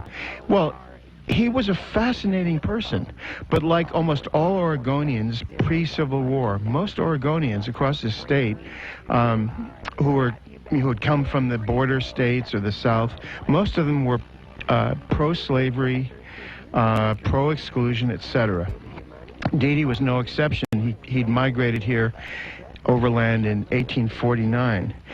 But there was something interesting about this guy. He loved education. He loved to learn and change. Bottom line is, he was appointed by Franklin Pierce, the president, to be on the Oregon Territorial Supreme Court. And in 1859, he was appointed to be Oregon's only federal judge, a post that he held for 34 years. In that post, he was the leading person in the country to fight and combat brutality and harassment of Chinese immigrants. In 1870, there were 10,000 Chinese immigrants here in Oregon. I think there were 168 African Americans, and not to diminish that. But what I'm saying is, this guy, well, let's go back a little bit further. He started the U of O with other main, really leading citizens of Oregon. He got it through the Oregon legislature, the U of O's charter, in 1867. And in that charter, I just read, he put a prohibition about discriminating on the basis of religion or politics. He also was deeply sympathetic to the plight of Native Americans. deeply sympathetic. And when he was in Southern Oregon doing his work, he combated certain harassment of Native Americans and thought they were being brutally treated. So the real, and he loved the U of O. He also, in 1881, the U of O was about to be foreclosed. Henry Villard, the really wealthy railroad magnate, got in touch with Dede, wired $7,800, and the U of O was saved. The U of O had been, by the way, that building, Dede Hall, was the first building. It was called the Old Building. And the year after Dede died in 1893, a grateful university and state named it after him. So knowing that in his personal life he had relationships to a black church. One of his good friends was a black minister. He went to synagogues and churches all throughout Portland. The guy was actually a fairly tolerant person in his older years. He really changed. And not only that, he was a crusader and one of the first federal judges to really focus on civil rights. And after the Civil War, he moderated, from what Ralph Mooney, a teacher at the U of O Law School, said, he moderated those views. So the picture is complex. He also, by the way, was in favor of women's suffrage. And there's a famous woman named Abigail Scott Duniway. You may know her. He was a close friend of hers. In his diary, he says, for 1 month, $20 for Mother Duniway. And they had taught together way back in Lafayette. He was a passionate supporter for women's suffrage. He, in 1877, was for African-American voting rights. So, you know, this simplistic idea that he was some terrible Klansman or something, he had nothing to do with the Klan. In his personal life, he was exemplary. And in fact, he moderated. And in so many other areas, as a federal judge, he was for the underdog. If someone was injured by a big corporation, he'd rule in favor. He'd say the corporation should be liable for negligence. This guy was actually a transformational figure and one of the most respected federal judges in the country, and certainly, probably Oregon's most respected person during his life. That being said, should we at this point, however many years later, just throw him down the ash heap of history and flush out all the contributions he made? And I just think fairness requires that, you know, we acknowledge this dark spot in his earlier life particularly, but at the same point, would we get rid of the Washington Monument because Washington had slaves, or the Lincoln Memorial, or the Jefferson Memorial, or whatever, or rename Washington, D.C.? And when I talk to... Or the state of Washington, for that matter. Or you know, how about, well, and that blog you read at the U of O, whatever it's called, or the Register Guard blog, people were saying, well, let's get rid of Schnitzer Hall, let's get rid of Knight Hall. You know, they might... Who knows? I think one of the suggestions was we'll just number all the buildings. That was really... that was kind of funny. And, you know, but... What would happen if, and I think a plausible case could be made, you know, theoretically, if Native Americans in Oregon said, hey, you know, the Pioneer Mother and Father statue, which I think are beautiful, are over-idealized, you know, tributes to a period of time in terms of settlement where a whole civilization was basically wiped out. Why don't we remove them? I mean, where does it end? And so what I was quoted as saying when I went before the Board of Trustees is this. Look, the Black Lives Matter is also saying remove the name of Dunn Hall or Dunn Dormitory for Frederick Dunn. That guy was a famous and prominent Latin teacher and classics teacher and head of national organizations, but he was apparently a grand cyclops of the local KKK, and I said, of course, remove that name. That's okay by me. And if you want to name Willamette Hall, which I think is a science building down there off Agate Street, name it for a prominent African-American scientist, George Washington Carver, or someone more contemporary. That's also fine. But don't selectively and retroactively and arbitrarily go after the founder of the U of O, for God's sakes, and just think that this is somehow going to advance the cause of greater inclusion or a higher percentage of African Americans on campus, because it's not going to do a hill of beans. Scott Barlow joining us on the Wake Up Call. We're talking about this move that's afoot on the University of Oregon campus to rename Dede Hall because of Matthew Dede's, I guess, some things that he said and I wouldn't even go so far as to say he stood for back in the early part of his career after he moved here to Oregon. Does it not surprise you a little bit that the University of Oregon, which is supposed to be this institution of learning, has people that are willing to be so close-minded in regards to history?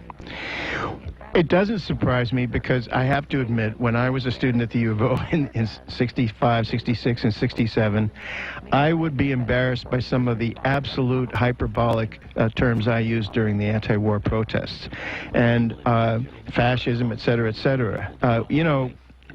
When you get older, you get more nuanced. And hopefully you grow, and hopefully you see a larger picture. And I certainly, thank God, have some more expansion to go. But does it surprise me? No. Does it disappoint me? Some of those comments in that Register Guard blog after that article on Friday, and it's a good article to read, by the way, Diane Dietz on Friday. And she actually has written a couple of articles about it that are worth excellent, read. Excellent. Some of those comments were downright ugly and mean, and one of them said, well, you're a white middle-class person of privilege and you have no right even to an opinion. And I thought, say what? The things, in my own life, I've, not to toot my horn at all, there's no reason to, but I've been elected to 4 Democratic conventions. I was a strong supporter of Obama. I have the credit card bills to attest to that.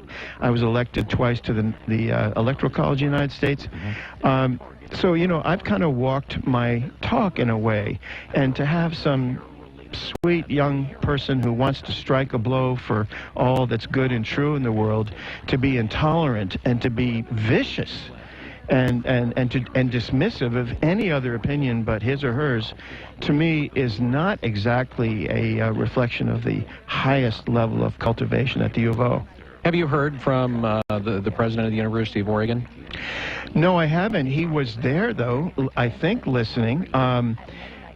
He was there at the Board of Trustees, but I'll tell you, when I finished the talk, and my voice was breaking up, actually, I don't know why, but I was getting a little emotional about it, half the board came up to me, and one guy said, this was the best presentation I've ever heard in my life. And basically all I said is, when you consider this person, flaws and all, isn't it basically true that after our brief tenure on Earth, the ignorant or the bad that we've done, if it's overwhelmed by the good we've tried to do, and what nicer thing could there be for a legacy than creating a beautiful university? Shouldn't that count for something? And so Ann Curry of NBC News, she came up. A whole lot of people did. But other people have told me that perhaps the president has really predetermined this, and he said by June he will make a recommendation to the state board. He appointed a professor, I have no reason to doubt her objectivity, of ethnic studies to be the chairman of the committee. Charisse Cheney, I think her name is, and let's hope that she can do a good job. But my assumption is, and I could be wrong and hope I am wrong, is that perhaps the die has already been cast. Yeah, people think that. I'm going to reserve judgment and withhold any judgment on it. But if that's the case, then it'll be up to the Board of Trustees. And keep in mind, by the way, Matthew Deedy was the first president of the U of O's Board of Trustees for 20 years. And when you look at the U of O logo, it has the Mount Hood and all that, and men's Ajit Molam, mind over matter. Guess who wrote that thing? Matthew Deedy. Guess who chose that? Guess who helped hire the first faculty members? Guess who came down here from Portland on the train monthly or bi-weekly? Matthew Deedy. Guess whose heart and soul is, nurturing the roots of this great university? Matthew P. Deedy. And when you look at that, when you think about it, the totality, is it right or fair to get rid of his name just to satisfy some transient group's non-negotiable demands? My answer is no. You're fired up about this.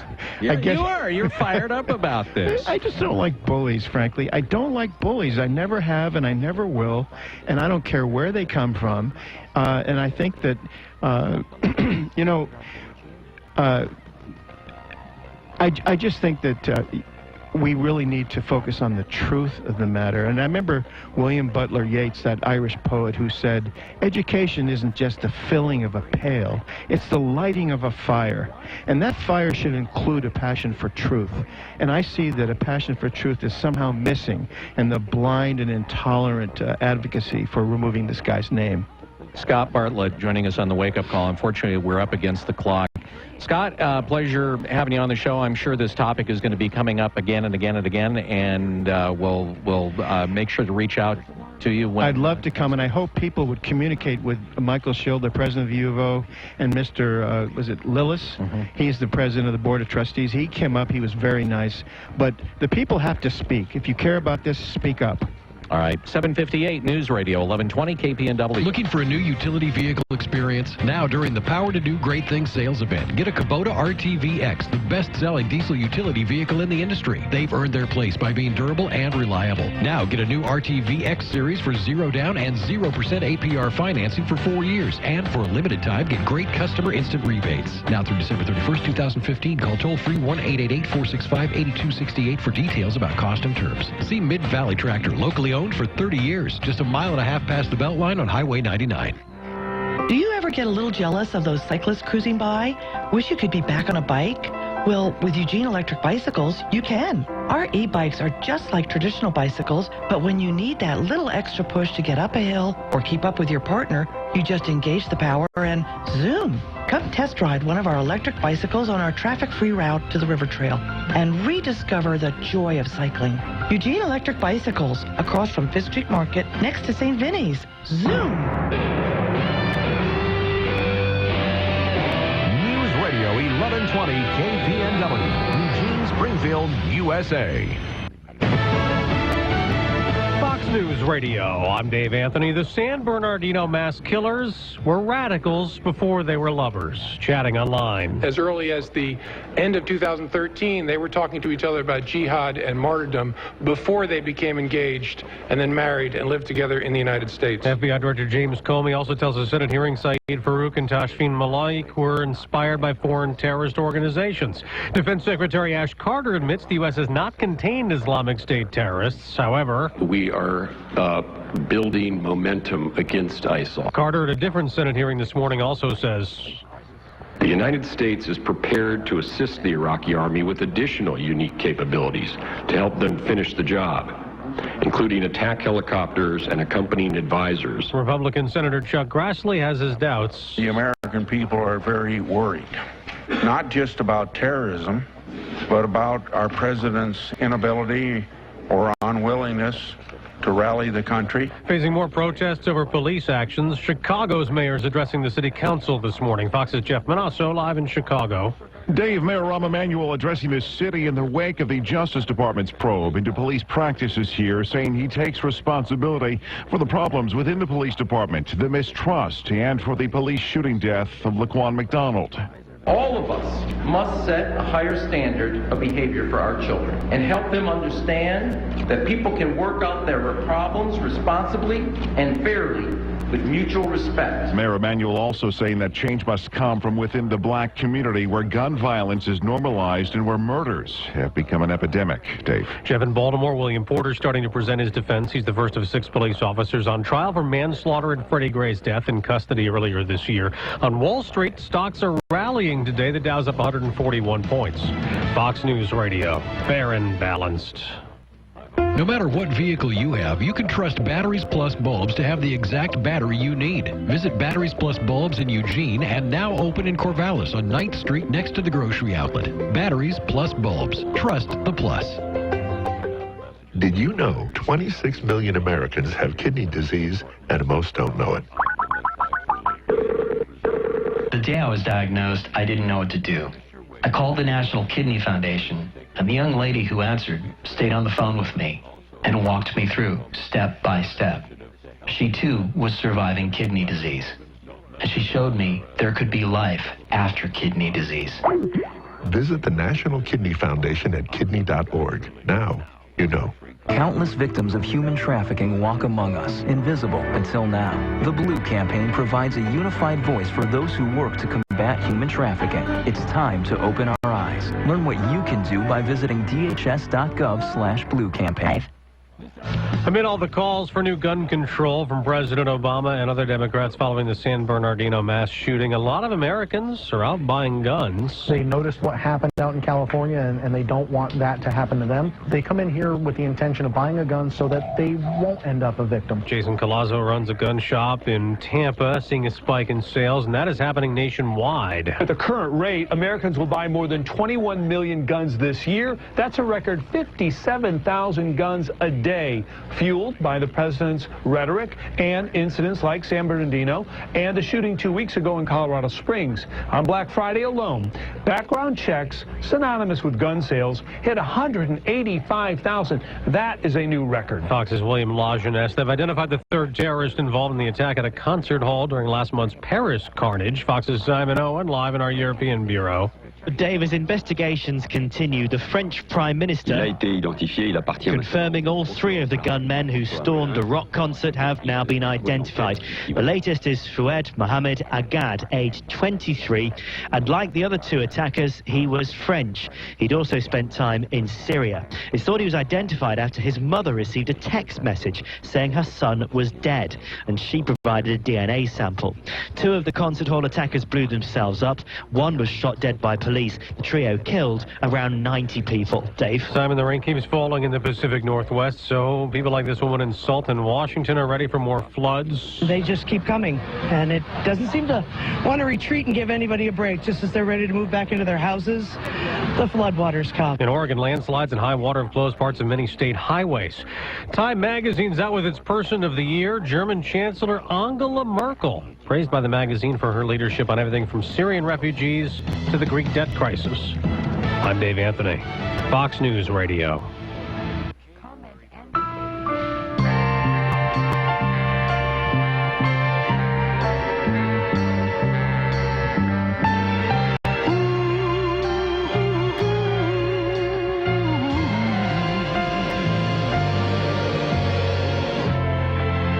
Oh, the weather outside is frightful.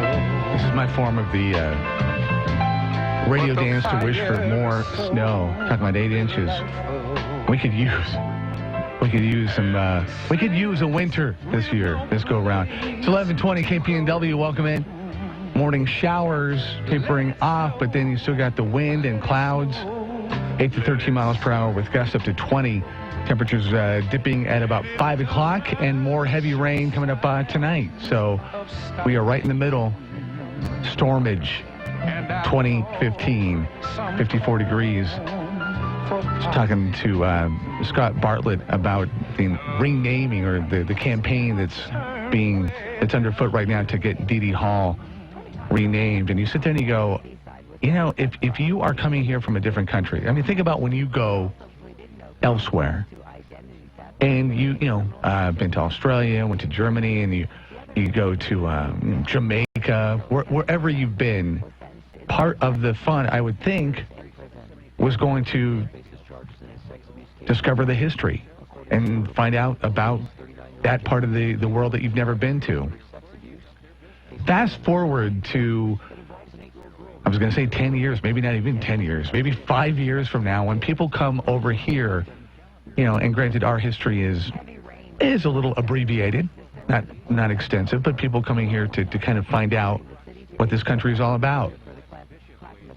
And we, if there's a definitive bad, egg, and there's a name that needs to be changed, so be it. But if you just go blanket across the board, we're going to have, you talk about numbers, the numbering system. Our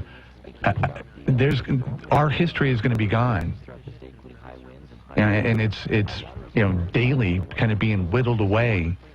I can tell you, for instance, I mean, if you expound on this and extrapolate it, go to Corvallis, and anything that's named after Avery, like Mary's River, Mary's Peak, that was Mary Avery. Avery, who ran the first newspaper in Corvallis, was one of those who was in favor of closing off the state to blacks, was in favor of Oregon supporting the South in the Civil War when it was just a territory. I mean, okay, go to Corvallis and rename everything, including the school that's named after the Avery family. You know, I mean, you could the domino, you start that domino effect, and you might as well just rename everything in the state, or at least a lot of the stuff in the state. And you know, it was talked about in the discussion, you know, Jefferson, Washington. I mean, it's kind of hard to find, you know, folks that are completely, you know, pure and clean of any kind of wrongdoing or, you know, so-called, you know, negative, you know, stuff in their resume. I mean, if you look, there's going to be stuff that you can find about everybody. Well, and a lot of it is you know, I mean, in a lot of ways, it's revisionist history. I mean, as Scott was going through the man's, I guess, life and resume and his biography, it's pretty obvious that, yeah, okay, so he held this one view, but as he got older, he changes. He said, you know, you get more nuanced about stuff. Anyway. This will continue to be discussed for a while, so you can bet that we'll be bringing this topic up again here on the Wake Up Call. That said, we'll have these stories coming up. Well, the weather is really kind of the big story, at least, and has been for the last couple of days. We'll take a look at what's ahead in store for the weather. We will take a look at some issues regarding flooding. Also, some good news for the mountains, finally. Went out there last night, was coming back into the house, and it felt like it was about 65 degrees. It was almost a tropical type of rain, and muggy last night. Anyway, so things are going to change, at least for the Cascades. That's good news. We'll also tell you how Lane County is going to progress forward on this potential for a public safety zone out near Fern Ridge and surrounding Fern Ridge. We'll go there. All of it brought to you by Burrito Amigos, the friendly ones, here on News Radio 1120 KPNW. News time 8:10. Hi, I'm Bill London, Burrito Amigos' biggest fan. The holidays are all about tradition, and Burrito Amigos has a tradition of their own. It's not quite as renowned as the Christmas tree, but give them 100 years, a couple of enchilada carols, and a Charlie Brown special, and it'll be bigger than Rudolph. It's the annual Burrito Amigos Holiday Enchilada Plate with rice and beans. You can get your enchilada with beef, chicken, cheese, or chili verde.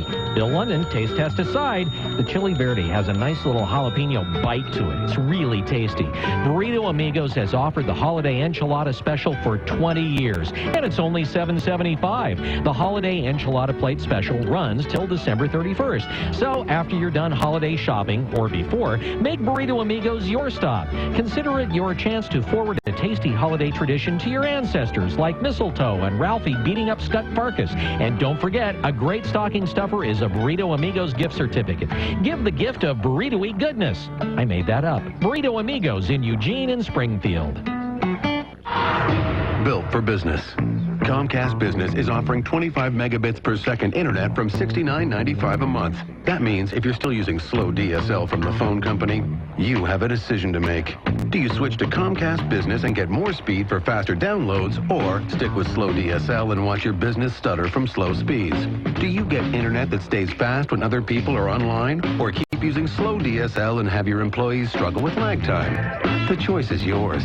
Switch to Comcast Business and get 25 megabits per second of fast, reliable internet from just $69.95 a month. Or stick with slow DSL and get slower speeds and more downtime at work. Make the smarter choice. Ditch slow DSL and switch today. Call 800-501-6000 or visit ComcastBusiness.com. Comcast Business. Built for business. Offer ends 12/31/15. Restrictions apply. 2-year contract and subscription to Comcast Business Voice and Business TV required. Equipment, taxes, and fees extra. You'll hear it here first. This is your wake-up call on News Radio 1120 KPNW. Good morning. This look at the news brought to you by Burrito Amigos, the friendly ones, featuring great breakfast burritos and fresh brewed locally roasted coffee for a tasty start to your morning. Here's what's going on. Well, the big story, of course, is the weather, and a flood watch remaining in effect through Thursday afternoon for most of northwest Oregon and southwest Washington. You can expect an additional 4 to 7 inches along the higher elevations. That's mainly the Coast Range and the Cascades, an additional 3 to 4 inches for the interior valleys.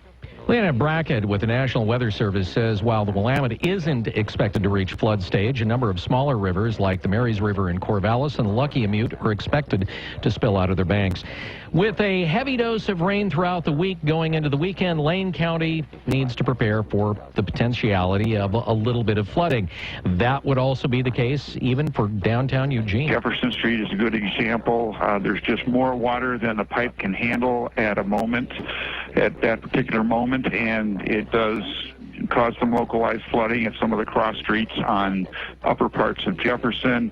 That, of course, is compounded if leaves wash down and block those catch basins. That makes the problem even worse. A second.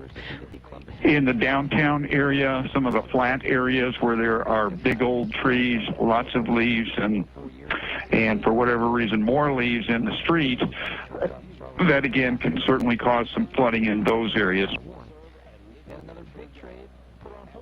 Although drastic flooding isn't expected, people are asked to take care of their leaves and remember when leaf pickup schedules start and end to avoid clogging the storm drains in those particular areas. ODOT has closed Oregon 229 east of Highway 101 in Lincoln County, and Highway 22 has been closed at the junction of Highway 18 due to a sinkhole. It's a sinkhole that's about 5 feet deep and stretches across the highway. We found out about it after being alerted by OSP that a semi-truck had gone into the sinkhole.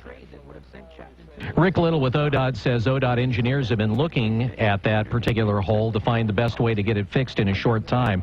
Snow is coming to the Cascade Mountain Range. So snow levels will kind of fall down towards, towards 2,000 to 3,000 feet as we go into the weekend. So we're looking at, a good amount of winter weather kind of going into this weekend with the active weather pattern kind of continuing through right now. It looks like through early next week at least.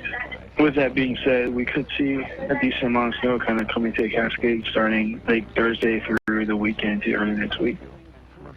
Will Ahee, meteorologist with the National Weather Service, says they're predicting up to 8 inches dropping tonight into tomorrow morning. The hope is for a nice snowpack to offset a year of drought conditions. The Lane County Board of Commissioners voted unanimously to schedule a pair of public hearings early next year on a proposed public safety taxing district for the rural area around Fern Ridge Lake. Commissioner Faye Stewart of District 5 spoke in favor of the measure. I too am excited about this opportunity to see this proposal go before the citizens because I think that it might potentially, if supported, be a potential solution for public safety improvement throughout the county over time. At $1.80 per thousand, the tax would raise around $2.6 million a year. That measure would fund 10 deputy sheriff positions to patrol the area, 2 permanent beds at the county jail, 1 deputy district attorney position, and a mobile health mental crisis response team. Lane County government would provide the bulk of those services, of course. The hearings are going to take place January 12th and February 9th at Harris Hall in downtown Eugene. Richard Jackson, the guy that the billboard said was the most beloved insurance agent in Eugene, is facing more than a dozen charges dealing with sex crimes against a minor, and now his family is coming out in support of the victim. It's reported the crimes occurred over a 7-year period starting in the year 2000. And how did police find out? Apparently, Jackson's family became aware of the assaults 2 weeks ago, and Jackson's adult children turned him in, and they're supporting the alleged victim.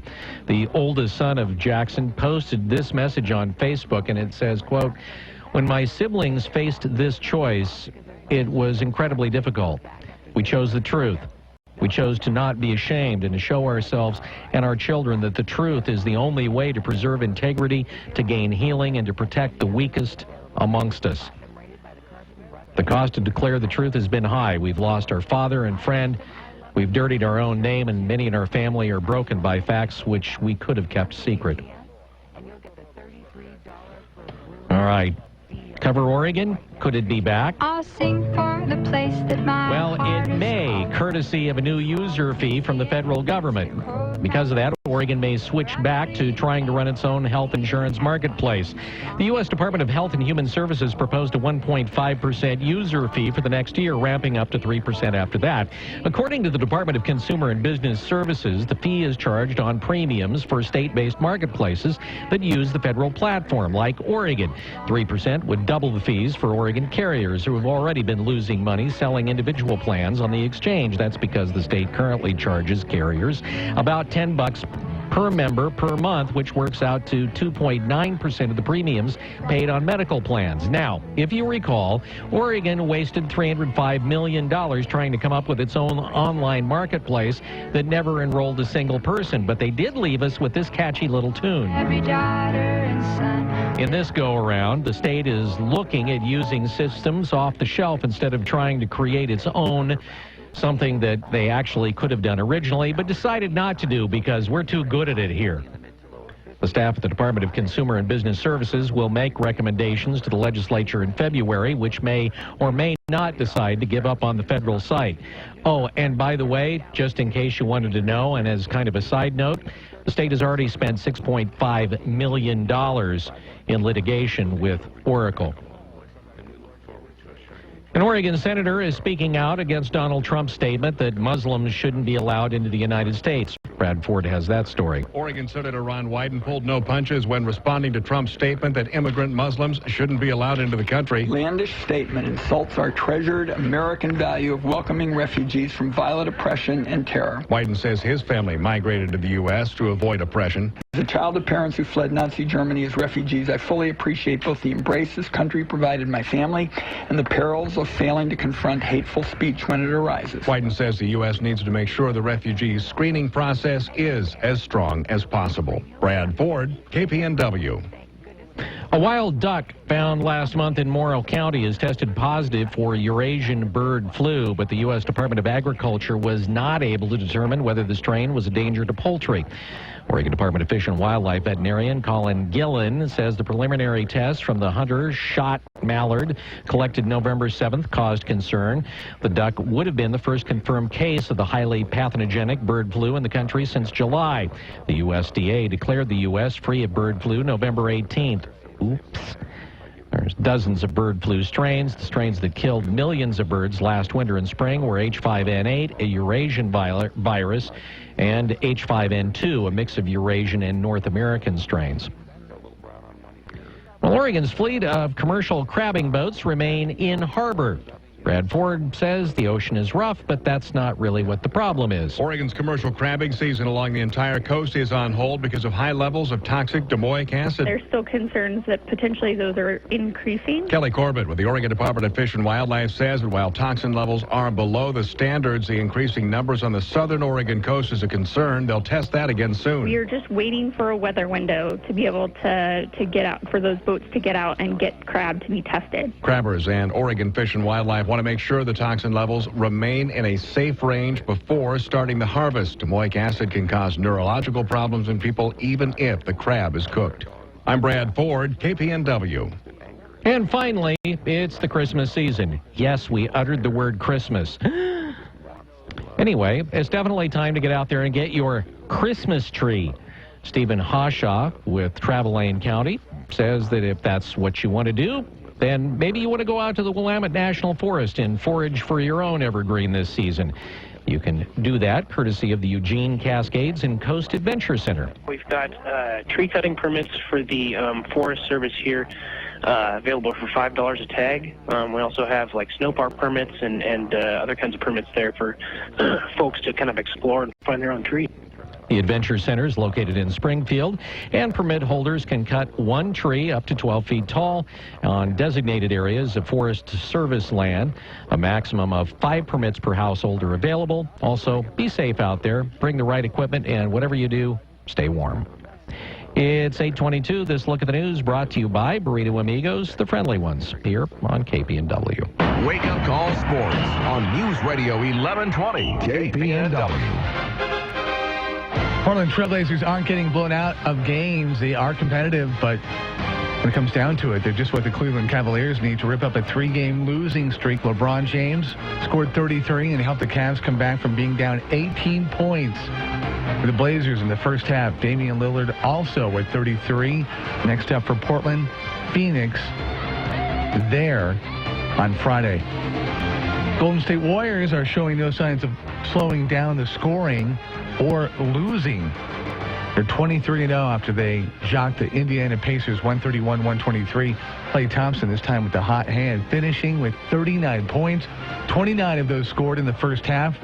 10 3-pointers, one short of his personal best. Only thing that could cool him off was a sprained ankle. Oklahoma City Thunder hitting everything.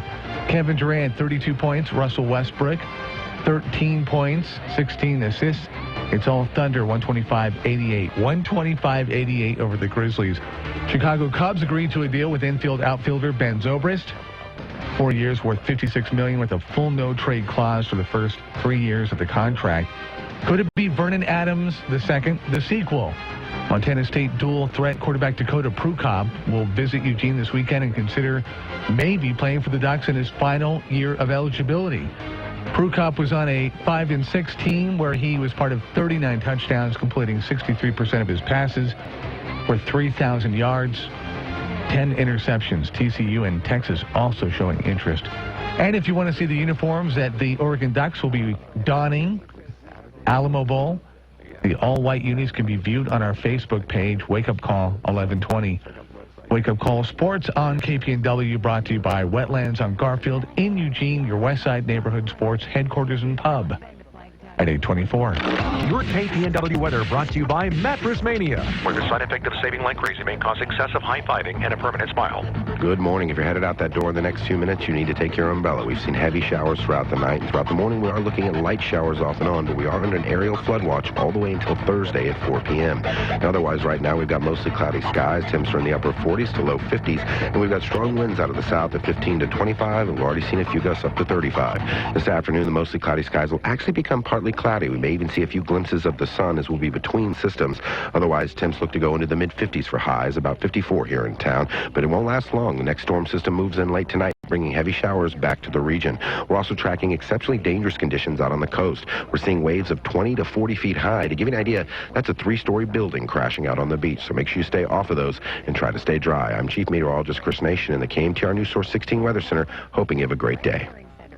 While the name Westraunt Catering is a fairly new one, the people and brands behind it have played a key role in family and business functions for over 20 years. Put simply, with Westraunt Catering, you get experience and quality you can trust. Whatever the occasion, Westraunt Catering offers up tasty cuisine from all of its restaurants, including Mucho Gusto Mexican Kitchen, Bill and Tim's Barbecue, Dickie Joe's Burgers, and Dickie Yo's Frozen Treats. At Westraunt Catering, name the occasion. From rehearsal dinners, wedding receptions, business events, and holiday parties, to reunions, team celebrations, and more. And if you're ever in need of a caterer on short notice, we're the go-to place for shotgun weddings and other last-minute events. Call our catering director, Flint Livingston, today at 541-954-6303. Again, 541-954-6303. Westraunt Catering. Trusted in food and service. Sherman Brothers Trucking is looking for drivers, company drivers and owner-operators, flatbed, tanker, lowboy, curtain van, and dump truck. Great benefits including medical, dental, vision, 401k, and paid vacation. Sherman Brothers has been family-owned and operated since 1969 and runs regionally with good home times. Sherman Brothers prides themselves on the quality of their drivers and the service the company provides. Excellent training and quality management will help you reach your goals. Check out ShermanTrucking.com for more details or call 800-457-1459. This December is the best time of year to buy a motorcycle, and it's the best time ever to purchase a clearance price Triumph motorcycle. Cycle Parts of Eugene is selling off all remaining Triumphs below dealer cost. A new Daytona 675 is only $9,000. It was $12,249. Or cruise this spring in the new 2014 Triumph Thunderbird. It was $14,449, now just $11,500. Or grab Lightning in a Throttle and save over $2,000 on an all-electric 2015 Zero DS demo model motorcycle. Cycle Parts of Eugene with liquidation price Triumphs. Cycle Parts of Eugene on West 11th and Ocean, serving you since 92. Oh no, this can't be happening. Sorry, it's happening. You took that curve way too fast. Who are you? I'm Regret. It's nice to meet you. Sorry it's under these circumstances. Where are you? In your head. And everywhere, really. Why is everything in slow motion? I'm not sure. A trick of the mind? You're not going to make it out of this one unscathed. I'm really sorry. Sorry. I'll go back and slow down. Can I do that? I wish you could, but you were going so fast you had no reaction time. This isn't going to end well, Mark. The windshield is shattered. This might hurt. Oh, no. Please don't leave me. I won't. I'll be with you for a long time. Your car may be built for speed, but the human body is not. It's simple. The faster you go, the harder you crash, and the greater the injury. So stick with the speed limit and avoid regret. Slow down. It's the way to go. A message from ODOT. Anything but typical. Anything but cliche. Anything but routine. The Wake Up Call on News Radio 1120. KPNW.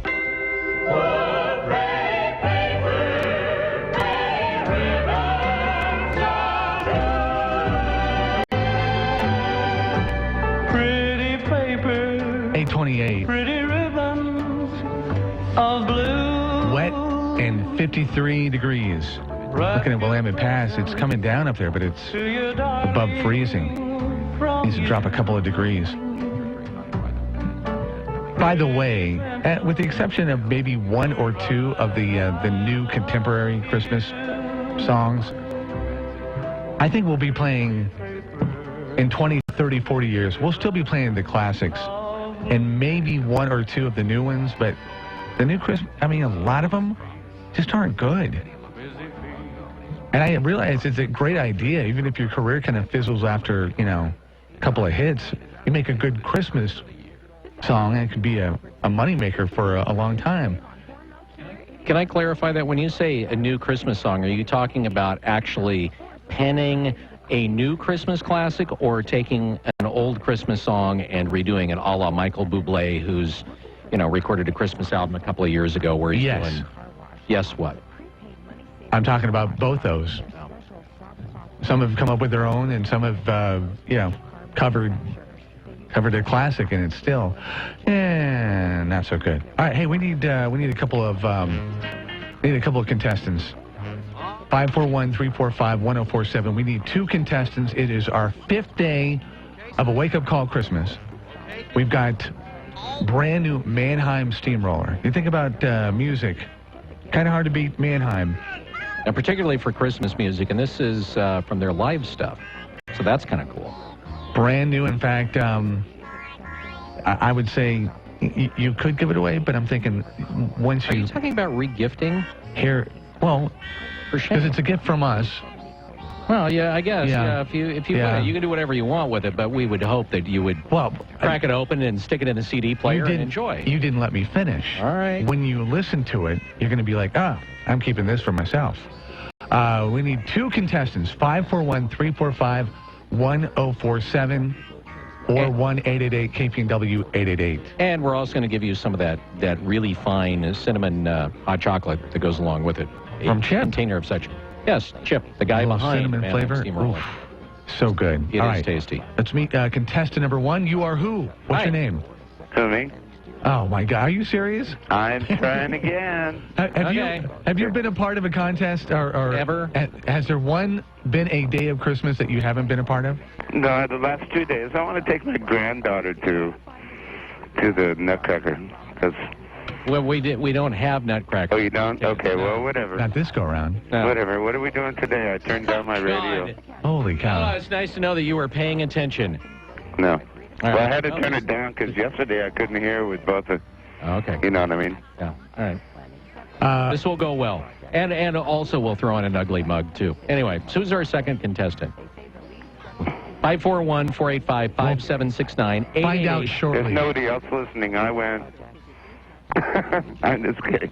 Well, we've hit... 888-KPNW-888. And by the way, we also have a pair of tickets to Radio Redux. They're doing Miracle on 34th Street. Oh, that sounds fun. So, that said, that's actually...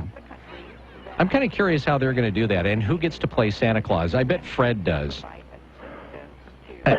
Their Santa looks really good. Oh, you've seen the Santa? They have a great Santa, yeah.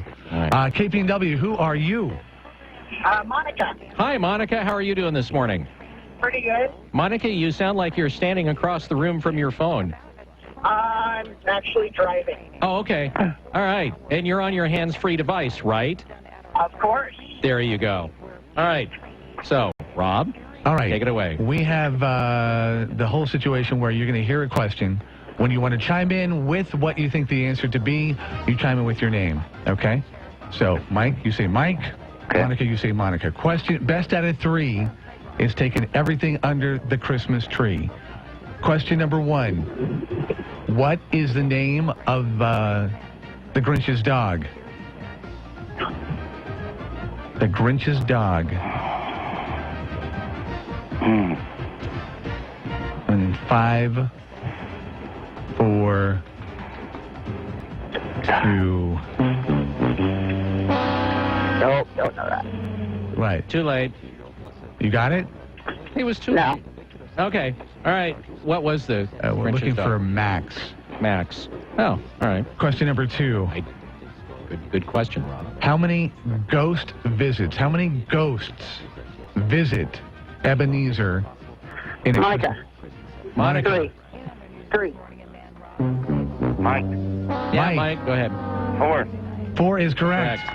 Yeah, remember. Can you name them? Yeah, name the ghost. Past, present, future, and I don't know. What's the other one? I know the name of the last one. Jacob Marley. What's the name of the last one, Present. Monica? You got it. Gift or whatever it is. All right. It was actually Marley. Yeah. Because remember, he was visited first by his partner. Okay, so that's 1. 1 for Mike. Question number 3. Why the X in Xmas?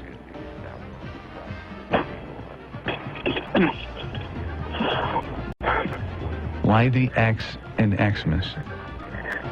Monica. Monica. I've heard 2 stories of this. The first is the X just symbolizes the cross, and the second is it symbolizes, I believe, the Chi. No, is it Chi? Of Greek stuff. So it's kind of just short for CH. Chi. We'll give that to you. Yeah. Very good. Okay, so now we're tied at 1, and so the best of 3 comes into a tiebreaker situation. This is going to be a quick one. What do Bob and Doug McKenzie give and get on their first day of Christmas? Oh, man. That's a good question. What was it again? Bob and Doug McKenzie. Take off. Take off to the great night. Okay. What do they give and also get on the first day of Christmas? Bob and Doug McKenzie from Canada. I'll give you a hint. It's not back bacon. Wow. Anybody? I don't know that one. I don't know that one. Can I answer it? Yeah. Beer. Thank you. Thank you. I've played that song a couple of times in my career. All right. Because we got to move on, we've got Chris Miller coming on. You got a question? Yeah, I have a question. Okay, originally, when we decorated the Christmas tree here in the KPNW studio, what did I put on top of the tree? Anyone? Monica? An ugly mug? Nice try. Michael? Okay. Michael? No. No. Criminy. All right. It was Saddam Hussein. There's a Saddam Hussein hand puppet. All right, do you have another question? I heard that. No, we got to move on. Okay. A number between 1 and 10. Monica, a number between 1 and 10. 5. All right, Michael? 7. Lower beats high, right? Yep. Monica, congratulations. The number was 6, and if you're looking, Okay. If you're looking at the stream, there it is. I wrote it down. Yep. Congratulations, Monica. All right. We'll talk to you all later. I'll talk to you tomorrow. Okay, hang on the line, Monica, all right? Monica, don't go anywhere, and Merry Christmas from the Wake Up Call, 8:37. It's the latest wake-up call market news. This is the KPNW Business Report. This is a Bloomberg Market Minute. Stocks are higher on this Wednesday. Commodity producers are rebounding as oil gains. Oil fell almost 9% in the past 3 days following OPEC's decision to effectively abandon its output target. Who would have thought that OPEC could bear the tidings of seasonal cheer? Gas prices poised to drop below $2 a gallon for the first time in more than 6 years, which is sure to bring comfort and joy to drivers. Oil may keep falling after OPEC essentially lifted the ceiling on its crude production. Auto parts retailer Pep Boys gave Bridgestone 3 days to top Carl Icahn's $863 million takeover offer, saying its board had determined that the billionaire investor's bid is superior to their earlier agreement. Twitter is experimenting with a new timeline order that shows users the most relevant content first. The change is meant to make Twitter easier for people who may visit the site less frequently. Many testers, though, are posting angrily on Twitter, saying that they want the original format back. Courtney Donahoe, Bloomberg. This holiday season, let us make gift-giving easy for you at Brad's Cartoons. From low prices to great selection and top installers on site. Speakers from $18 a pair. Subwoofers from $27. Bluetooth decks from $78. Gifts to help escape the cold, like remote start and heated seats. Install specials, too. There's a reason Santa's coming to town. Brad's Cartoons. 7th and Blair. Happy holidays. The Coburg Road Car Wash makes your holiday season easier and cleaner. The Money Saver Car Wash card saves you $6 on 6 washes. Just $36 for 6 washes or $54 for 6 washes with a polish and a clear coat. It's a great gift idea, the gift of a clean car. Oh, and get a card for yourself, too. The Money Saver Wash card at the Coburg Road Car Wash. They're just a quarter mile north of the Oakway Center. Coburg's car wash system is better for the environment, and I think you'll agree, better for you. Get stoked on your next stove or fireplace insert at Midgley's. Get 0-interest financing on Yodel, Valor, and Blaze King on approved credit. When Midgley's installs your wood or pellet stove, they'll throw in an accessory bag and your first chimney cleaning for free. That's over $250 in savings. We're at 7th and Chambers in Eugene. Our customer-friendly parking lot is located behind our store. Midgley's. Anywhere else, and you're just playing with fire. CCB 161946. See store for posted details. Guys, when you buy your clothes at DXL, you look good. But you feel like a rock star. So if you want to look and feel like a... You'll find all the brands you love, waist size 38 and up, all in one awesome store. DXL, you're looking good. Shop now for deals from 30 to 50% off. See DestinationXL.com for details.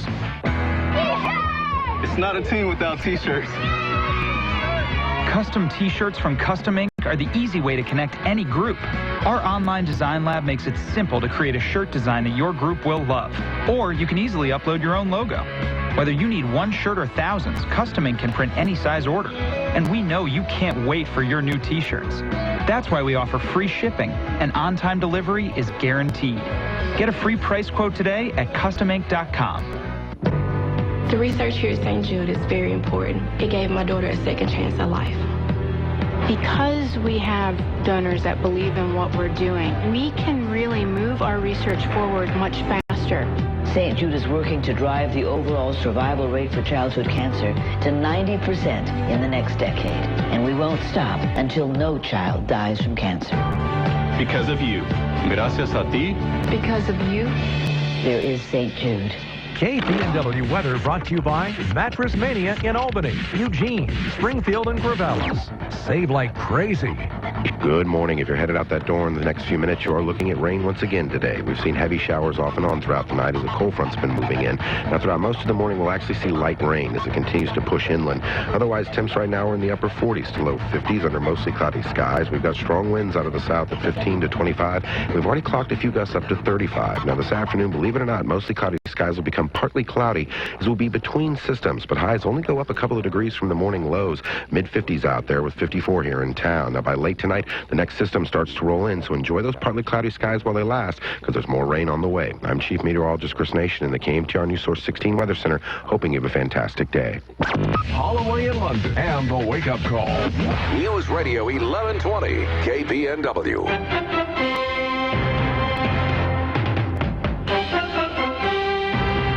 8:42. News Radio 1120 KPNW, former Oregon QB, former South Eugene Axeman coach.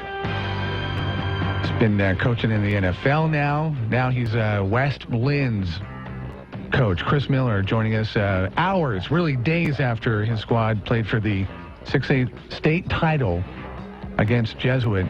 He joins us after he's kind of had a chance to decompress and assimilate things and address everything that happened on this incredible season for the Lions. Chris, welcome back to the Wake Up Call. Great to have you on the show. Good morning, Robo. You're actually my wake up call. I'm just waking up, so excuse the scratchy voice. I love the fact that I asked you, and I had to be so. I invited you gingerly because I didn't want to invite you before the. I feel like that's kind of like bad luck. But I definitely, win or lose, what you did this year and what your team did, I definitely wanted to talk with you. But you haven't been able to sleep in. It's been a long season. When does it start for you? Well, we started with our guys doing a couple mornings a week back in April for about 30 minutes, just kind of going out on the field. But then you really get going in early June, when school starts, and then we kind of had a 14-week plan. And kind of followed Oregon's plan when they went to the national championship a few years ago, and we were able to achieve it, but weren't able to win it, but still had a great run. When you looked at the squad that you had, when you looked at them, and they can't hear, so you don't have to get the answer that okay, well, parents are going to be here. What did you look and see a team that would be playing for the state title? Could you see that in them? Well, I think last year, we made it to the quarterfinals in my first year after West Lynn had been 4-7 2 years in a row. So, we made a good run and got thumped by Central Catholic, who thumped everybody last year, and kind of saw what a state championship team looked like, firsthand. So, and we were very young. We had a young team. I only graduated like 5 senior starters from that team 2 years ago. So, wow. We knew we had a good group coming back. We had a lot of talent. At the end of the day, you still got to kind of glue it and piece it all together. And, it was a group that had a great work ethic. They worked really hard and devoted themselves. And our defense really got better during the playoffs. And when they started playing like that in the playoffs, I felt like we had a real shot to make a run at it. Good time to start gelling. Chris Miller joining us, coach for West Lynn, went to the state title game on Saturday. Take us back, 4:17 left in the game, and your quarterback takes the 3-yard keeper, puts you guys up 14-13. What are you thinking at this point? I'm thinking, please hold, defense. Please hold. You get to that situation. We frankly didn't play very well offensively in the first half. We were out of sorts a little bit. My quarterback really never settled in, and self-admittedly was kind of nervous and a little anxious. We missed a wide open out and up early in the game where our wide receiver, our all-state wide receiver, Connor Berggren, was about 5 yards behind the defense and just overthrew him. And then, we called a formation wrong that I think we would have had a good chance on a touchdown. But our defense kept us in the game to keep it 6-0. So when we got down 13-0 and rallied up and got that lead at 14-13, our offense was very resilient. And I was just hoping that we'd be able to hold and that would be the final score, but unfortunately that wasn't the case. Talk about the play. I was reading, the play is dissected in one of the local papers up there, and this play is amazing. Before you talk about it, if you were to see this play 5 times, how many times is it successful for Jesuit? In other words, how many times do they activate it to the way that they did on Saturday? Well, we practiced it 3 times during the week. We showed it to our kids a lot. Actually, I think we practiced it 3 times on Friday, so we had them prepared for it. We had 3 guys over there. They had 1, but it was just it was the classic case of an underthrow. The ball was up in the air what seemed for forever, and they did a little toss and then tossed it to the wide receiver kind of on a reverse pass. And he just launched it. He, heave-hoed, reached back, and let it go, and it was an awful pass. It was a wounded duck that just floated up in the air for what seemed like forever. Probably a 5'8" hang time if you were a punter. But, we had 3 guys over there, and Elijah Molden, one of the best corners in the state, that was playing about 75% on a bad ankle. And Elijah kind of lost his balance, and the other 2 didn't locate the ball, and the receiver came back and high-pointed it and, made a catch, I think, for a 35-yard gain or whatever it was. But, give them credit. They made a big play at a big time, and they still had about, 35 yards to go or so to score, and, they got it done with 1:13.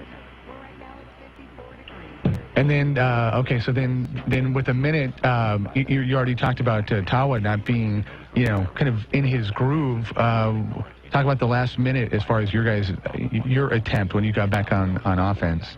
Well, we had the ball about on our own 15 to start the drive, so we had quite a ways to go, knowing we needed a touchdown. We had 1 timeout.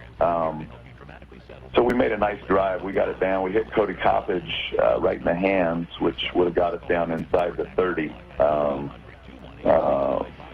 And unfortunately, he wasn't able to catch it. And so with 13 seconds left, it was 4th and 10. And we took a Hail Mary shot into the end zone that nicked their DB's hands, hit our receiver's hands, and went up in the air, and we weren't able to get it. But, we had a shot at the end, and if we were in Detroit and Tim was Aaron Rodgers, we might have had a chance to hit that thing. But, I loved how the kids fought for 48 minutes. I mean, they played tough, they played physical, they competed their butts off, and we just came up on the short end. But really, really proud of how resilient, how tough, and, how they came back from a 13-0 deficit to a team that absolutely trucked everybody, other than Sheldon.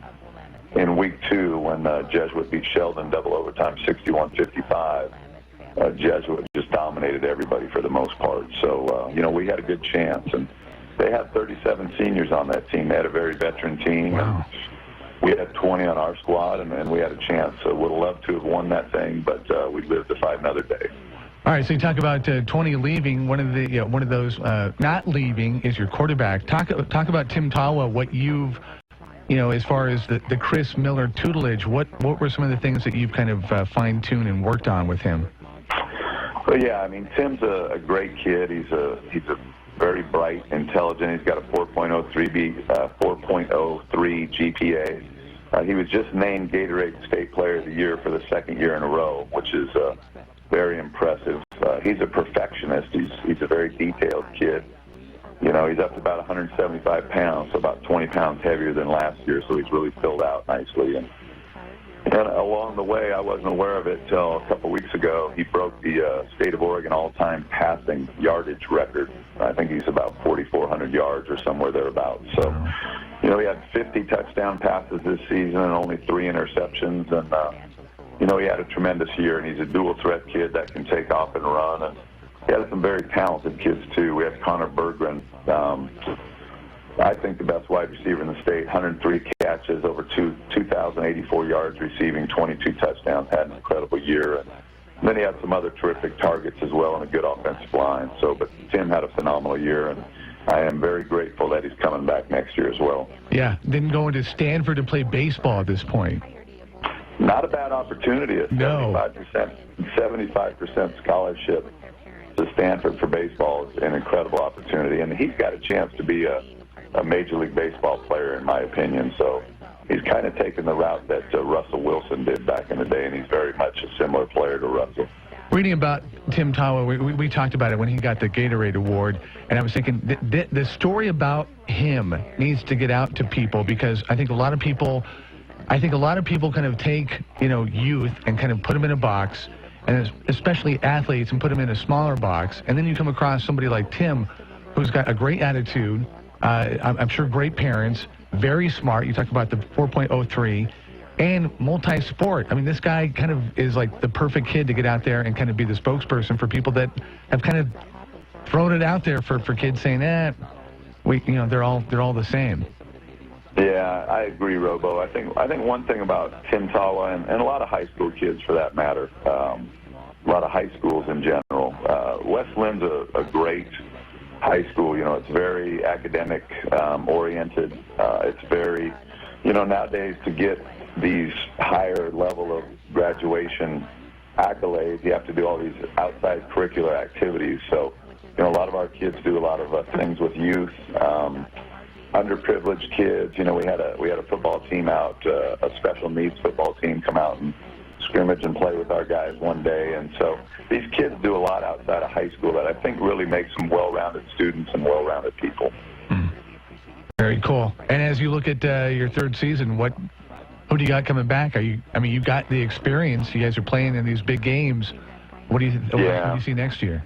I've got a great group coming back. Elijah Molden's coming back, and I think if Elijah was healthy, I think he's the most dynamic football player in the state. And if we would have had him full strength and not about 70-75%, he would have really helped us on offense a bunch. But he's coming back. I got 5 offensive linemen coming back that are very talented. I'm losing some good football players, and 3 guys that'll be tough to replace. Connor Berggren, Sam Chitty, and Blake Fletcher will all be first-team All-State kids and continue on to play college football. But, we had a lot more depth this year as well. Our program was up 18 kids over last year, so we got more players out, and we got a lot of good kids coming back. So we're excited for next year, but I'm not ready to think about next year yet until we get after the new year. I need to decompress. I hear you. Well, can you at least talk about the Alamo Bowl? What do you think about Oregon TCU? I think that's awesome. I'm excited for Oregon. I think it's a great matchup. Steve Greatwood was down on the field Saturday before the ball game, Oregon's O-line coach, so it was good to kind of visit with him. And, I was really proud of the Ducks, how they finished up the season after kind of a rocky start and some injuries. Once Vernon Adams got back and got healthy, he was everything as advertised. And he played outstanding. We got a wide receiver or two back early. That really helped us, in Stanford and the other wideout, Carrington.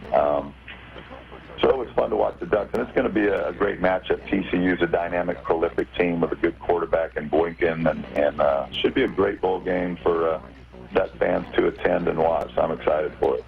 Good stuff. Well, you deserve some time off. I hope you have some very relaxing plans for the holidays. Chris, great to catch up with you, and hey, congratulations on a great season. All right, Robo. Hey, thanks for your time, and happy holidays. Merry Christmas to everybody there in Eugene, Springfield. Appreciate that. Former Sheldon Irish. Kind of forgot that. The resume, very lengthy with Chris Miller. On the Wake Up Call at 8:55, that's it for us. We'll see you tomorrow, day 6 of a Wake Up Call Christmas right here on 1120 KPNW. See you then. The event room at Dickie Joe's Burgers is the perfect place to host a party, celebration, or meeting for 10 to 70 guests. The event room is business meeting friendly. Audio and video presentation equipment is at your fingertips. This space is even available for business meetings and other functions at breakfast time. The event room at Dickie Joe's offers catering from Mucho Gusto Mexican Kitchen, Bill and Tim's Barbecue, Dickie Joe's Burgers, and a delightful breakfast buffet. Birthdays, team parties, baby showers, rehearsal dinners, cocktail parties, business functions, you name it. The event room is prepared to meet your special occasion needs. This space can be private, and there is no room fee. Reservations are taken for parties of 10 or more. Stop by and check out the event room at Dickie Joe's today. They're centrally located in Eugene, across from Valley River Center. Ample parking is available. Are you living with prostate enlargement? Do you pee more often than you used to? Do you wake up to go? Be honest, is there a drop in your romantic life? Prostate problems don't go away on their own, so you need to call for a free bottle of Super Beta Prostate, the #1 non-prescription formula for your prostate. The ingredients are natural. With Super Beta Prostate, you'll have less urges to urinate, less waking at night, and an improvement in your romantic life, guaranteed. Try it for free. Pay only shipping and handling. Just call 1-800-317-7853. Super Beta Prostate is so powerful, you'd have to take 100 saw palmetto capsules to get the same active ingredient in just one Super Beta Prostate tablet. Stop running to the bathroom and call us now for your free bottle. Hurry, this free offer won't last. Just call 1-800-317-7853. That's 1-800-317-7853. 1-800-317-7853. Hey, I'm Eric Harple with Realty One Group. You've heard our radio ads for years, and I've been the top real estate agent in Lane County for more than 5 years. But honestly, who cares? What I care about is helping you get your house sold for the most money possible within your time frame. My team and I help more home sellers sell than any other agent, and most at full price or more. How? Massive marketing. When you're number one, you can do things the others can't. I'm not bragging. I'm applying for a job. I want to be your realtor. And if you're not happy, fire me. Mind you, I think you'll be happy because our bulletproof listing offers flexible commissions, the right to sell it yourself, cancel anytime. You're in control. Regardless of the time of year, we sell homes for top dollar and put the money in your pocket. For a free information package, call 541-286-3030. Good news for short sellers, a new program pays $10,000. See if you qualify. Call the Harple Real Estate Group, 541-286-3030 or harplehomes.com. Thank you. Every day, we go about our lives driven by routine. Our vision clouded by the very normalcy we take for granted. Countless victims of human trafficking walk among us, invisible. It's time to open our eyes. The Blue Campaign provides a unified voice for those who combat human trafficking, whether it's forced labor, domestic servitude, or the sex trade. Learn what you can do to help by visiting dhs.gov/Blue Campaign. When I have an asthma attack, I feel scared. I feel like I'm choking. Prevent your child's next asthma attack. Visit www.noattacks.org or call your doctor, because even one attack is one too many. I feel like a fish with no water. Brought to you by the EPA and the Ad Council. KPNW weather with Chris Nation. Brought to you by Mattress Mania, where you save like crazy. Good morning. If you're headed out that door in the next few minutes, you need to take your umbrella. We've seen heavy showers throughout the night, and throughout the morning we are looking at light showers off and on, but we are under an aerial flood watch all the way until Thursday at 4 p.m. And otherwise, right now we've got mostly cloudy skies. Temps are in the upper 40s to low 50s, and we've got strong winds out of the south at 15 to 25, and we've already seen a few gusts up to 35. This afternoon, the mostly cloudy skies will actually become partly cloudy. We may even see a few glimpses of the sun as we'll be between systems. Otherwise, temps look to go into the mid-50s for highs, about 54 here in town, but it won't last long. The next storm system moves in late tonight, bringing heavy showers back to the region. We're also tracking exceptionally dangerous conditions out on the coast. We're seeing waves of 20 to 40 feet high. To give you an idea, that's a 3-story building crashing out on the beach, so make sure you stay off of those and try to stay dry. I'm Chief Meteorologist Chris Nation in the KMTR News Source 16 Weather Center, hoping you have a great day. With our eye on the stock tickers, this is the Wake Up Call Business Report on News Radio 1120 KPNW. We report, you decide. This is News Radio 1120 KPNW, Eugene, Springfield, USA. Fox News Radio, I'm Chris Foster. The attack in San Bernardino, California a week ago was no spur-of-the-moment thing, according to the FBI Director James Comey. The latest on the investigation from Fox's Grinnell Scott. Chris, as the federal investigation continues in San Bernardino, Director Comey revealed before a Senate committee more about the lives of Saeed Farouk and Tashfeen Malik. He says they've been married for a year, but they were actually radicalized before they started courting or dating each other online. He says a lot of their inspiration came from contact with foreign terror organizations. Investigators continue to look at the couple's acquaintances and how a money trail may have facilitated the deadly attack, Chris. And Grinnell Defense Secretary Ash Carter is testifying about the military fight against Islamic State terrorists overseas. More on that from Fox's Steve Taylor in Washington. Secretary Carter tells senators the U.S. is bringing intelligence and targeting information to the Iraqi army battling the Islamic State and is prepared to send attack helicopters and to get more help from other nations. I personally reached out to my counterparts in 40 countries around the world in the coalition and asked them to contribute more, in many cases contribute much more to enhancing the fight against ISIL. Carter says that fight is building momentum. Chris. Steve, thanks. President Obama is expected to sign an education bill returning more control to the states. There will still be federally mandated math and reading exams, but not as much weight placed on how they're used in school and teacher assessments.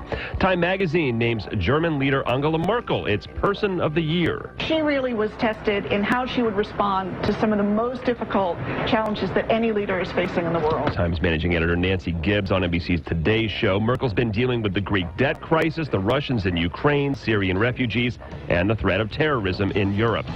You're listening to Fox News Radio, fair and balanced. Do you have a retirement account? Is it likely to go up 60% or down 60%? Wake up. Low interest rates support the market, and it won't last forever. It's time to hedge with solid gold. You will regret not doing so in the next market crash. Do it right. Don't pay a setup and storage fee. Discover how. Call Goldworth. Request the IRA guide free. Call 800-257-GOLD. 800-257-GOLD. Visit goldworth.com. If you are behind on your bills, then this message is for you. How would you like to have a large portion of your credit card debt or medical bills forgiven? National Credit Card Relief would like to give you free information on a proven debt forgiveness program. It's not bankruptcy, it's not consolidation. This special program actually wipes clean the portion of your debt that is forgiven. Call for your free forgiveness information now. 800-719-2090. That's 800-719-2090. Don't wait. Call 800-719-2090. From the Fox Sports Studios in Los Angeles, here's Deb Carson. The hot stove news continues to come in. The Cubs traded infielder Starlin Castro to the Yankees in exchange for pitcher Adam Warren and second baseman Brendan Ryan. Cubs also signed infielder Ben Zobrist to a 4-year, $56 million contract. Diamondbacks acquired starting pitcher Shelby Miller in a trade with the Braves for 3 prospects. Meanwhile, the winning continues for the Warriors. The Warriors now have 13 straight regular season road wins. It's a new NBA record, and the streak continues. They're 23-0, the best start in NBA history. Golden State 131, Indiana 123. Klay Thompson led the Warriors with 39 points, including 10 threes on the Warriors radio network. Thompson also left the game with an ankle injury, believed not to be too serious. LeBron James' double-double helped Cleveland beat Portland 105-100. Let the experts at SM Gun Shop help you get the job done this holiday season. Handguns, long guns, silencers, powder, ammo, holsters, lasers, and more. Don't have buyer's remorse. Go to SM Gun Shop first and check out the holiday prices. For over 30 years, SM Gun Shop on River Road has been your one-stop shop. Your partner in healthcare makes it easy. We take care of your medical equipment needs. Call on us to see you through. We're here for you. Gateway Medical Equipment. We're on your side from the start. Gateway Medical Equipment. The company with heart. Choices are important. It's your right to choose your provider for oxygen equipment. If you're a new patient on oxygen, you need to know that your choice of supplier impacts the type of equipment you receive. Gateway Medical Equipment provides state-of-the-art equipment so that you have the greatest independence and mobility with your oxygen. When you require oxygen, choose Gateway Medical Equipment, where true caring really helps. Gateway Medical Equipment. The company with heart. Affair of the Heart annually attracts thousands of women who are interested in learning about health and fitness, fashion and beauty, home, hearth, and garden. It's Lane County's premier women's event, and we're accepting vendor applications for 2016 now. Be one of the select businesses talking directly to women of all ages. It's fun and profitable, offering you a tremendous opportunity. Log on to theaffairoftheheart.com to download your application. Please submit it soon to get the best booth selection. Theaffairoftheheart.com, coming February 11th, 2016. Sponsored by McKenzie Medical Center. News, information, 24/7 on News Radio 1120, KPNW. It's 9:06, and time for Rush. Rush Limbaugh on News Radio 1120, KPNW.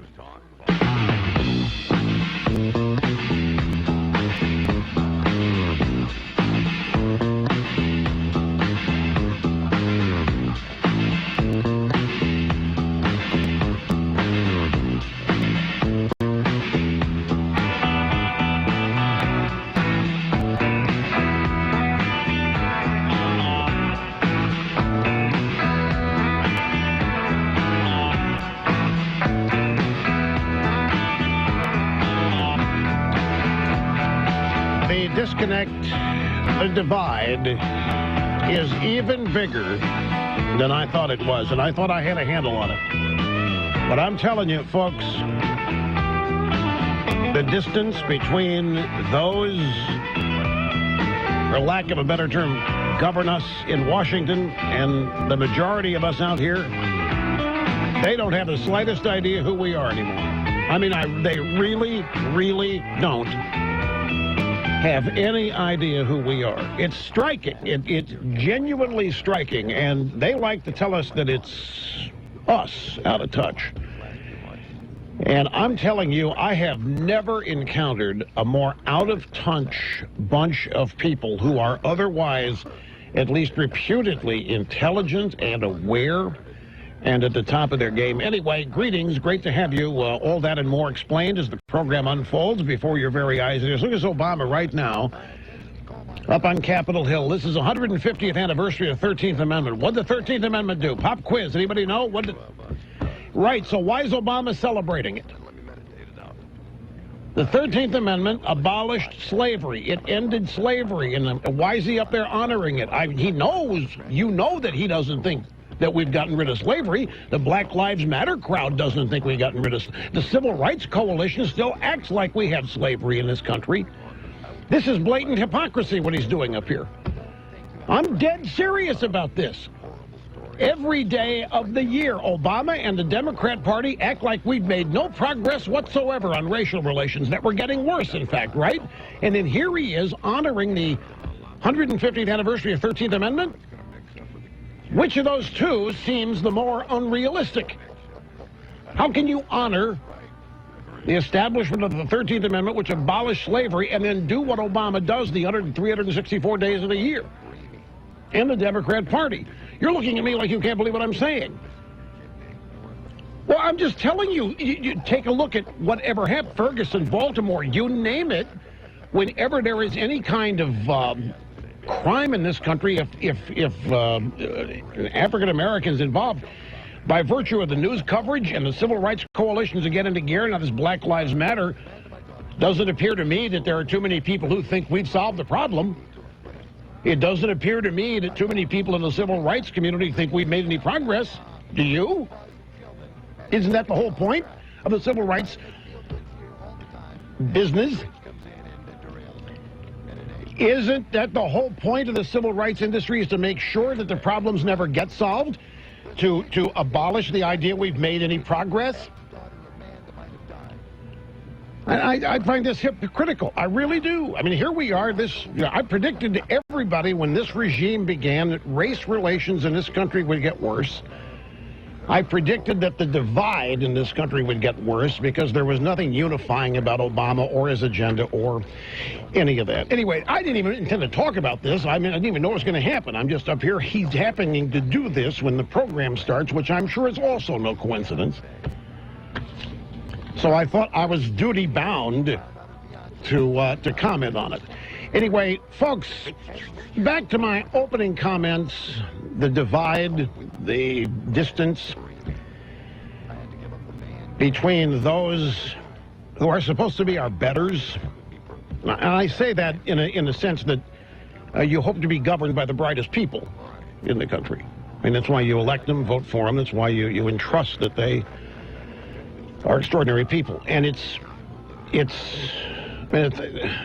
striking to me how little they really know about us.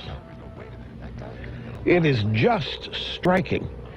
And it is illustrated by this whole thing with Trump. They are bamboozled. They haven't the slightest idea. I'm literally serious. It's not they're just saying that they can't figure it out. They can't figure it out. There is not one aspect of the Trump phenomenon they understand. They really, really don't. When they talk about it, you may hear them get close, but they don't have the slightest idea. There's a Washington Post story today, written by is it Rachel Orr? Yeah. I don't care who wrote it. Headline, I asked psychologists to analyze Trump supporters, and this is what I listened to. Washington Post. They don't know. They haven't the slightest idea. why anybody would support Donald Trump, especially after these Muslim comments. They just don't have the slightest idea, and it scares the tar out of them. So they have to come up with some explanation. They have to come up with something to tell themselves to have it all make sense. And they come up with reasons that they tell themselves that comfort them, that assure them there's really nothing to worry about here. That whatever's going on with Trump really, really is way, way out there. It's such an outlier. And the way they are beginning to do that is to say that all Trump is me. And I kid you not. They have never understood this program from day one. They have not understood the bond that exists between me and you. They don't understand why you like this program other than to assign reasons that are insulting to you. You're stupid, you're a mind-numbed robot, you're racist, sexist pigs, whatever. That's how they comfort themselves, because other than that, they can't explain it. They can't, for the life of them, understand it. So it comforts them, since they think they have me figured out. They think they have me pigeonholed into this tiny little compartment. If they can tell themselves that this Trump phenomenon is just an offshoot of me, well, then there's nothing to worry about. It's okay. We just have to sign some shrinks to confirm what we already know here, and then we'll move on about our way, and we're confident in the fact that at some point we will prevail, because we always do prevail. We're the powerful, the Trump people and the supporters, they're the idiots, and they're going to implode. And days go by and none of that happens, and the panic just intensifies. Here, I'm going to back all this up with a couple of sound bites. Starting last night on CNN, the Situation Room, Wolf Blitzer speaking with Jeffrey Toobin. Jeffrey Toobin's a CNN legal analyst. Likes to hang around with Fareed Zakaria GPS. And they talk about what's going on in the world, as Fareed says. And they're talking about Trump's call to temporarily stop admitting Muslims. Do you realize what fools they're making of themselves on this, by the way? Here's another, this disconnect. We're the ones who know what's going on. We're the ones who know what's constitutional and what isn't. We're the ones who know what really constitutes threats to this country. They don't know. They are so isolated and so cocooned in their own alternative universe that they only know what they tell each other and what they write for each other and what they have learned at their Ivy League institutions of propaganda. They really don't know the Constitution. And a point I made yesterday, and I want to continue to make it today, and there is a section of U.S. law that I'm going to bore you silly with today reading it. Not bore you. But many of you, by the time I finish the program, they go, come on, Rush, okay, we heard it. Could you just not mention it again? I'm going to mention it over and over again, because you know the trick here is repetition. There's an actual 1952 United States statute that practically commands a president to do exactly what Trump is suggesting. And the wizards of smart in Washington don't have any idea. They think Trump is blowing up the Constitution. Tom Brokaw, they think that Trump is shredding the Constitution. We have a genuine constitutional crisis, because Trump's getting people all revved up over something that would destroy the fabric and the roots of this country. And then I can read to you this statute, which I will do in a moment, that practically empowers the president to do exactly what Trump is suggesting, given circumstances at the moment.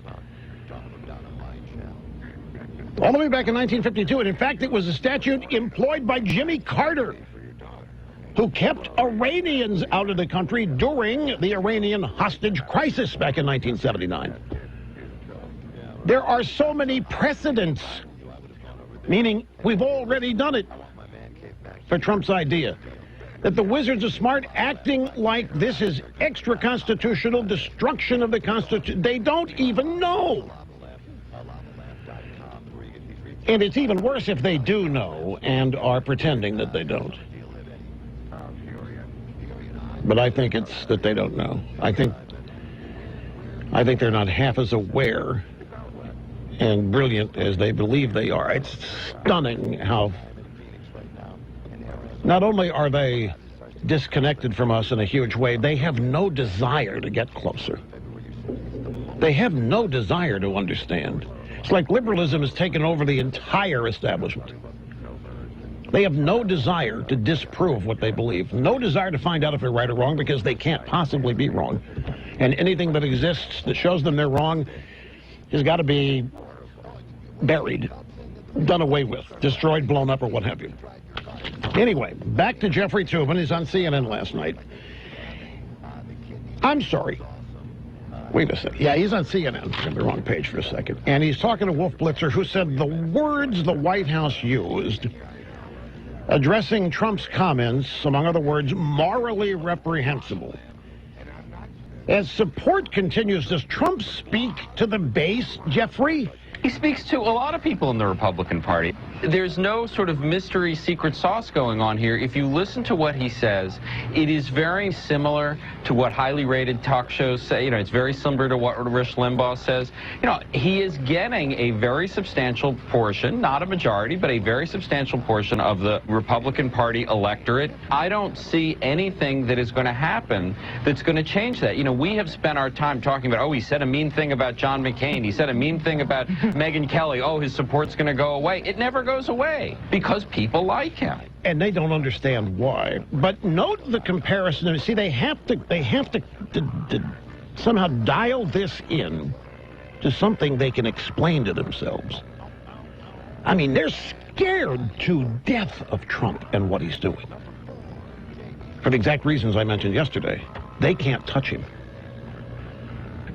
He owns the media. He is using them each and every day to advance his position. They know it, and they can't stop it. And they got to come up with some explanation. So, oh, you know what? He's just like Limbaugh. He just like talk radio, which they think that comforts them because that's no big deal. It amazes me. It always has amazed me. The audience of this program, if you really want to be honest about the audience of this program, you forget the way that traditional ratings are taken. If we measure it and so forth, we're well in excess of 20 million people, unique people in a week. And the dirty little secret about numbers in this program, 12 million people during a 3-hour program. 12 million unique people will tune in at some point. Jeffrey Toobin, at most, on CNN will reach 80,000 in an average CNN appearance. And maybe on a good day, 150,000. And what do they disregard, or what do they hoist up as something that's irrelevant and not worthy of a program of audience of 12 million or 20 million, depending on how you define it? They're sitting there talking to people, 80, 100, 150,000 people. No interest whatsoever in trying to find out, why does this program have 12 million, 20 million? They don't care. All they want to do is be able to say, well, it's 12 million, 20 million bigots, or it's 12 million, 20 million idiots, or you name it. But it's a reality they don't want to face. So here we are listening to people on cable news with a combined audience at the time this program is on. Cable news, the 3 cable news networks with a combined audience maybe of 1 million. Maybe of, let us be beneficial here and generous, 1.5 million. And here are these people acting like this is the sideshow. Acting like this or Trump is the outlier. This is the majority here. This is what is dominant. Not them and not their little audiences or their little networks and their little shows. The difference is they're on television, see? And this is radio, and radio is the lowest rung of the showbiz ladder, and it's just, you know, yeah. TV, that's really important because people can see us, pictures. They recognize us at baggage claims, so I mean, we're important. So now Trump is just saying what I say. And they comfort themselves with this. Well, that's how they just relegate it to meaninglessness. But Toobin here is wrong in his analysis of the Trump base. You know what's ironic about this is the base of support that Trump has is exactly what the Republican Party claims it wants. There's all kinds of independents. There's all kinds of women. And for all different demographics and age brackets. Conservative Republicans are not the majority of Trump's support base. They're large, but it's not the majority. There are a lot of blue collar, known as union, known as taxpayers, known as laborers, known as the middle class, who make up Trump's support. Trump's support is broad-based. It covers practically there's Hispanics in his coalition. There are Jewish people in his coalition. You don't read about it because the media doesn't want to confront that. They have to tell themselves that Trump's base exists of people who would star in Deliverance. And that's how they comfort themselves, and that's who you are. As they sit there with their, elite, brilliant audiences of 100,000 and preach as though highly successful, much more successful media enterprises attract many more people and hold them. I mean, it is elitism run amok. Gayle King, grab soundbite 3 quickly. Yep, this is CBS This Morning. Just a brief little comment from her. Same thing Tubin says. Politicians' outrage over the idea of keeping Muslims from entering the United States does not tell the full story. Many of Donald Trump's supporters say his proposal is worth a try, and conservatives on talk radio agree. So you see, that's how they're trying to destroy Trump, is by linking him to me and claiming, you know what, I'm the guy to pave the... You know who paved the road for Trump? You know who's made Trump possible? Barack Hussein folks. If you people on the left want to be honest, Barack Hussein Obama is who makes Donald Trump possible. Learn it, love it, live it, deal with it. The Rush Limbaugh radio program will continue. Rush Limbaugh annoying the left coast to coast on the EIB network.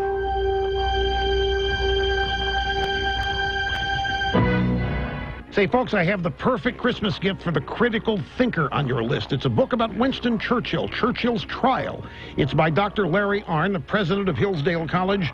He's the world's expert on Churchill. Stable free government is rare. It hangs on the balance of many factors that are always at risk, and Churchill knew this. Combining meticulous research with fabulous storytelling, Churchill's Trials has lessons that we can all learn from today. Larry Arnn says Churchill's trial is also our trial. We have a better chance to meet it because we had in Churchill a contemporary. He was among us during his life. With insights from decades of studying Churchill, Larry Arnn explores the greatest challenges Churchill faced, showing how America can thrive despite our many challenges. Now, you can get Churchill's Trial through rushforhillsdale.com. You can even read a free chapter there. That's rushforhillsdale.com. Order one for yourself, too. Order today, and you'll have the perfect Christmas gift. Hey, Ditto Heads. Wouldn't your wife or girlfriend love it if you treated her to the very best this Christmas? Now you can, and you don't even have to go out of your way. We're talking about the world's softest pajamas, available exclusively at pajamagram.com. That's pajamagram.com. Created by a team of dedicated pajama experts, the world's softest pajamas are lighter than a cloud, softer than a bunny, like cashmere, only better. Talk about